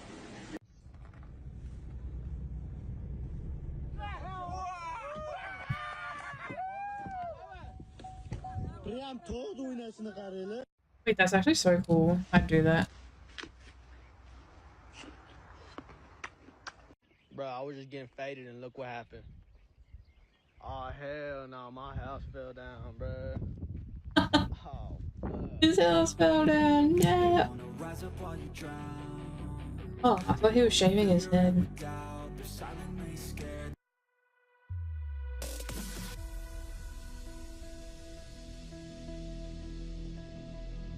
Wait, what?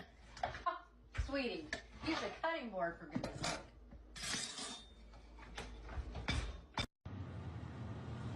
Nothing is better Then the chocolate covered hot dogs. Ew.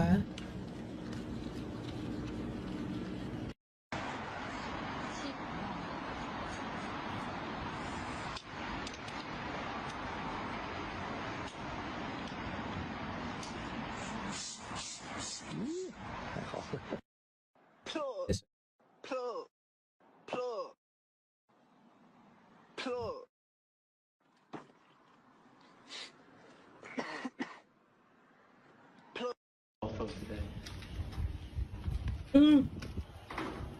How we get this on? Что за тяги, такие бархатные тяги, ребята. Ugh. One more leg.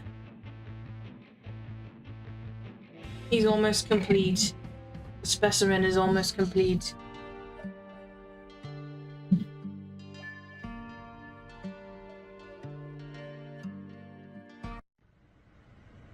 Welcome to Skyline. Would you like to try our new chicken tendy and french fry combo? Hell no. Can I get a chicken tendy combo, please? Bruh.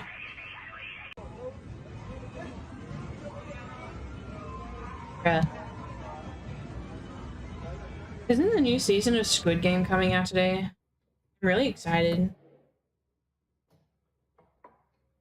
Nasıl yapacağız? Öncelikle debriyaja basıyoruz. Debriyaj.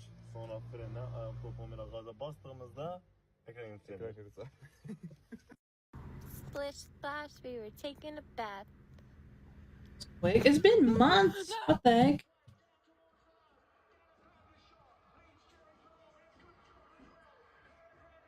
It's been months. We're ready. They did also take like a really long break between seasons 1 and 2 though. I was getting the e-scratchies.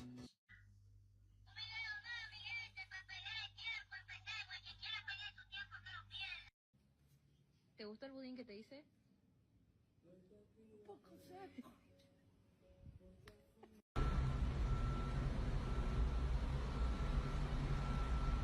Still ugly. Hello, welcome. Baby hands, hey! Oh, I don't have baby hands. I have...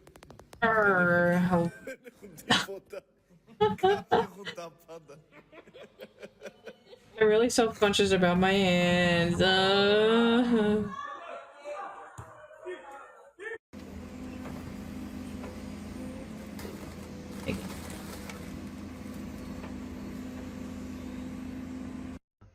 I need this guy. No. Dang it, man. Let's see. Take your hands and flap and go. Here you go. Bunch of birds coming in, bunch of crows. What the heck? What kind of shoes are those?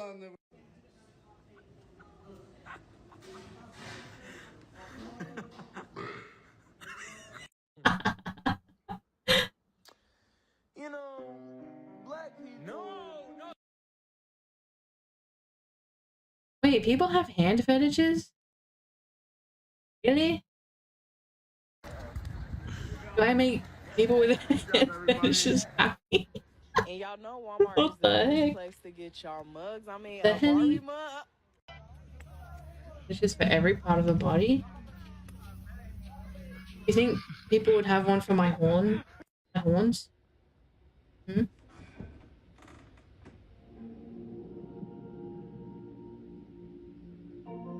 What the fuck? Need this piece. Yeah, man, I'm feeling it. And these 2 pieces. I do. Barnabas, thank you for that turkey Hey. leg, bro. I appreciate it. Handlebar. Lady Eleanor, how was today's skirmish? It was good. It was good.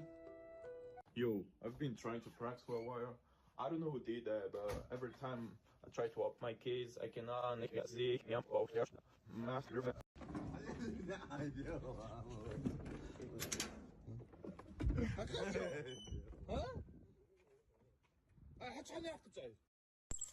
Ça, c'est un enrouleur. We're almost done!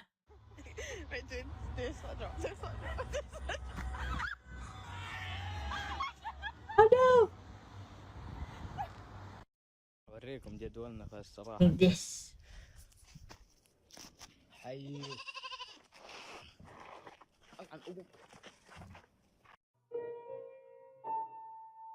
My horns taste like Coca-Cola. Grab Coca-Cola. Yep, I guess.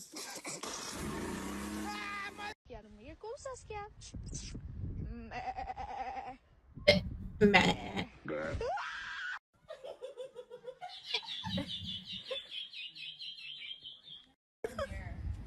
The helly. It's a possum.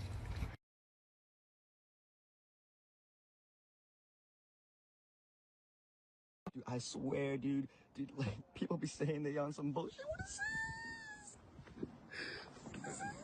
Bro, what the fuck is this? How did he get there? Get back on. I'm not in the camera.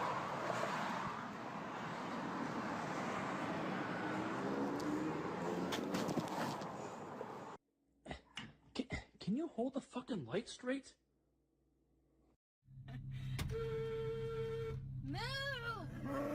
With the boys. Holy crap, that's so down bad. So down bad.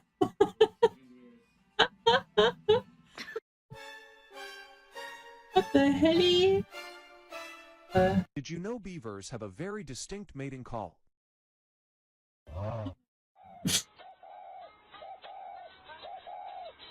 What? Okay, we are nearing completion. What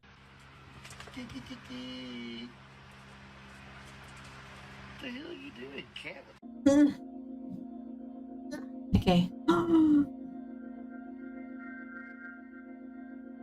Look! Ah.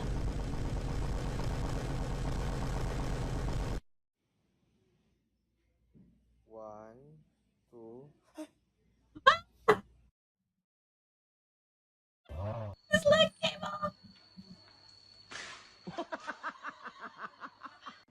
His leg came off.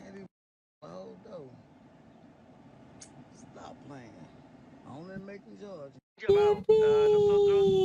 Ingresó al sistema y su nombre Oh, it's teaching us how to make the fruit and vegetables. We need it. But we also should not underestimate the real threats coming from AI, mostly gender. Y'all are getting the color of your man's tip painted.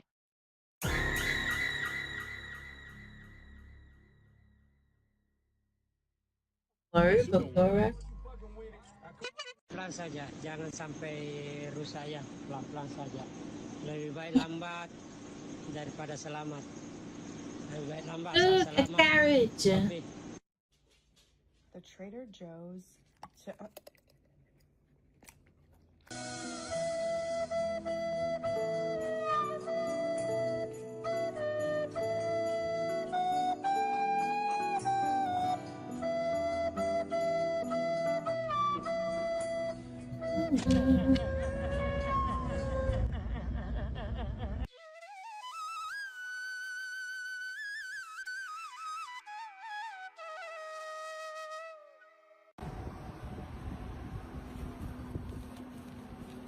Now he has his vegetables.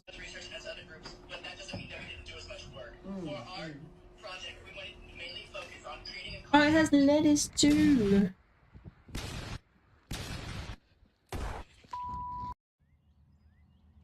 I think this is lettuce.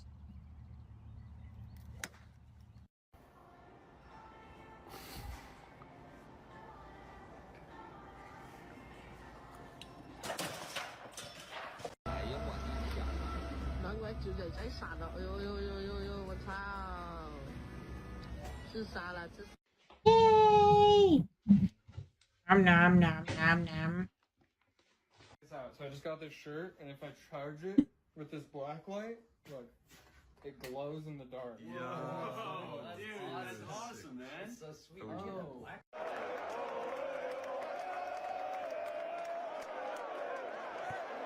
I realized very late that there was like song lyrics. Yo, Hayden, do that other thing. Yay! Hang on.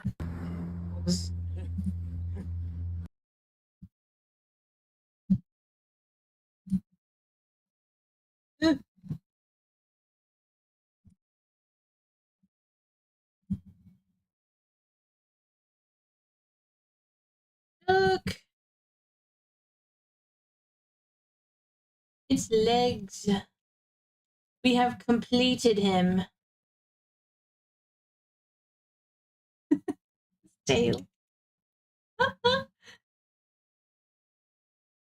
We completed him. Yippee! Look how happy he is. Yippee!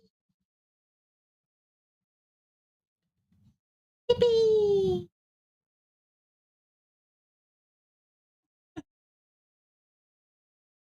That took longer than I thought. Wait, been ages.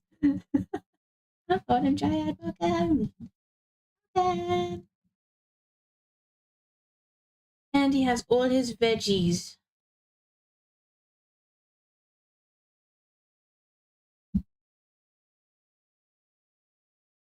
Oh yeah, yesterday I played some of the Terraria update. It's so good. It's so good. I love the Terraria update. Do indeed. Yay! Okay. Get one good look at my baby hands before they leave forever. Okay, they're leaving forever. They're leaving forever.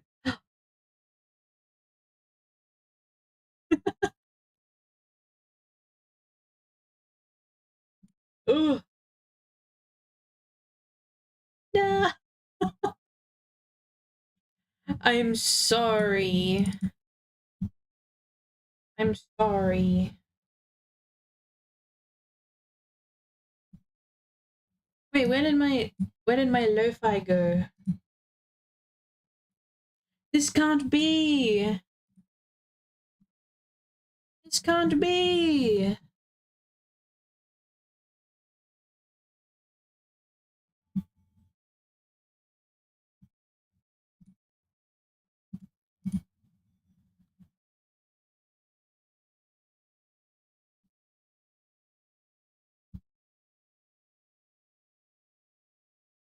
Where did it go? Here we go.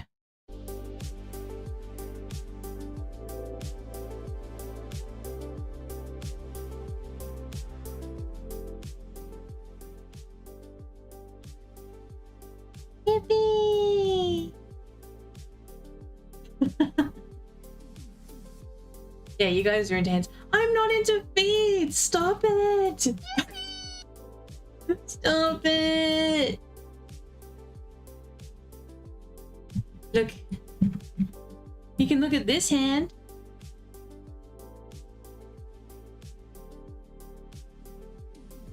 And this hand.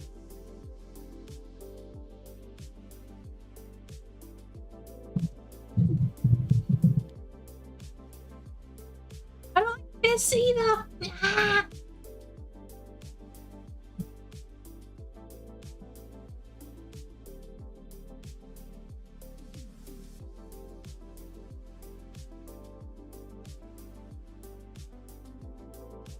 Why are my eyes looking to the side?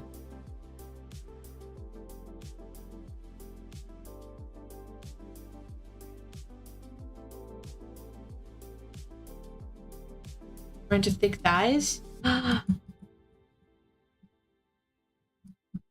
have legs. My thighs are kind of mostly covered, but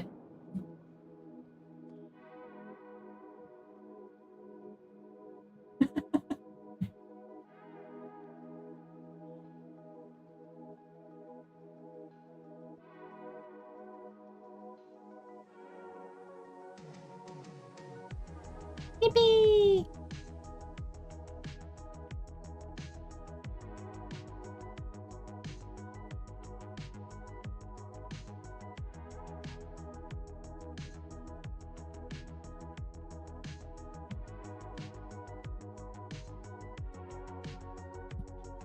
Is my eye tracking messing up again? It is! I'm not looking straight again. It's looking like when I look towards my tablet, I'm looking straight. Can you guys help me? Let's fix my eye tracking together. Even though I thought I fixed it earlier. And I like the side on look. You like it? It's not accurate.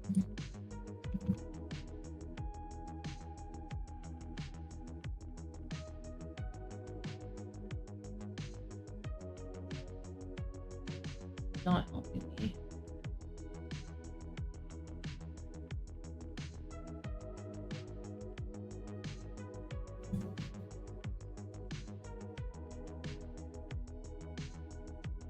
Minus, no, not minus. 0.16. And let's do the other way.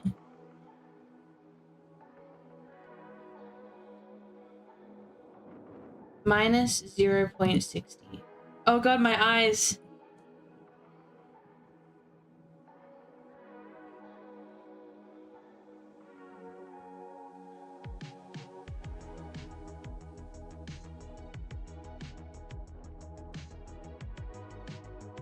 It's still off to the side, but low-key. I think it's fine. Yeah.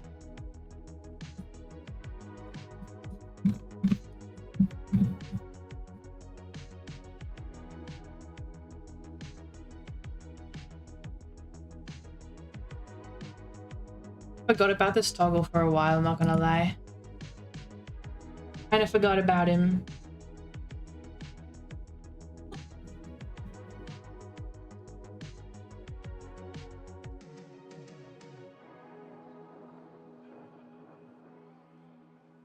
Yeah. Enough horsing around. I think I'm actually gonna go for the day. Sorry to disappoint you all.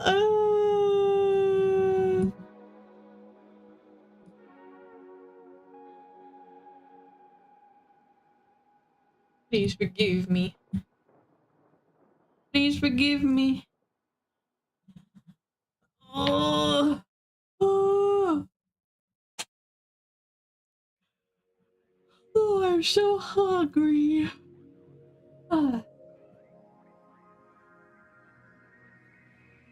You licked my horns? What the heck? What the heck?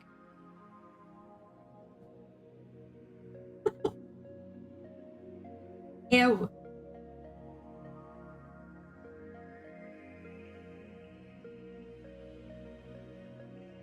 Did I? What about that?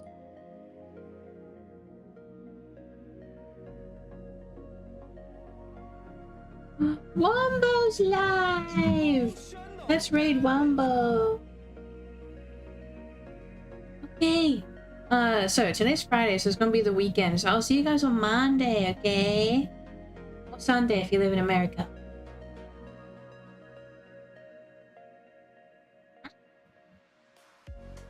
Alright. I'll see you all then.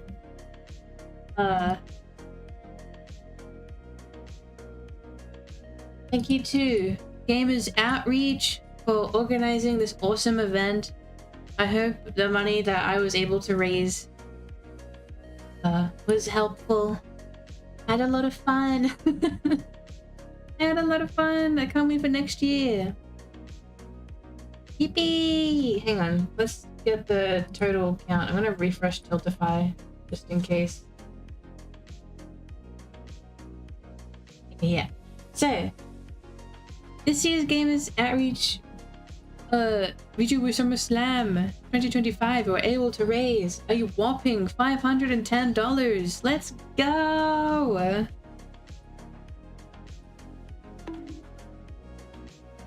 Yay! Rude. Hey! What did I do? What did I do? But yes, $510 for charity. Yay! For the kids. Yeah, exactly. Alrighty. I'll see you guys next time. Thank you for being here with me today. I'm gonna go get some food. Okay, goodbye. Goodbye, everyone. Goodbye.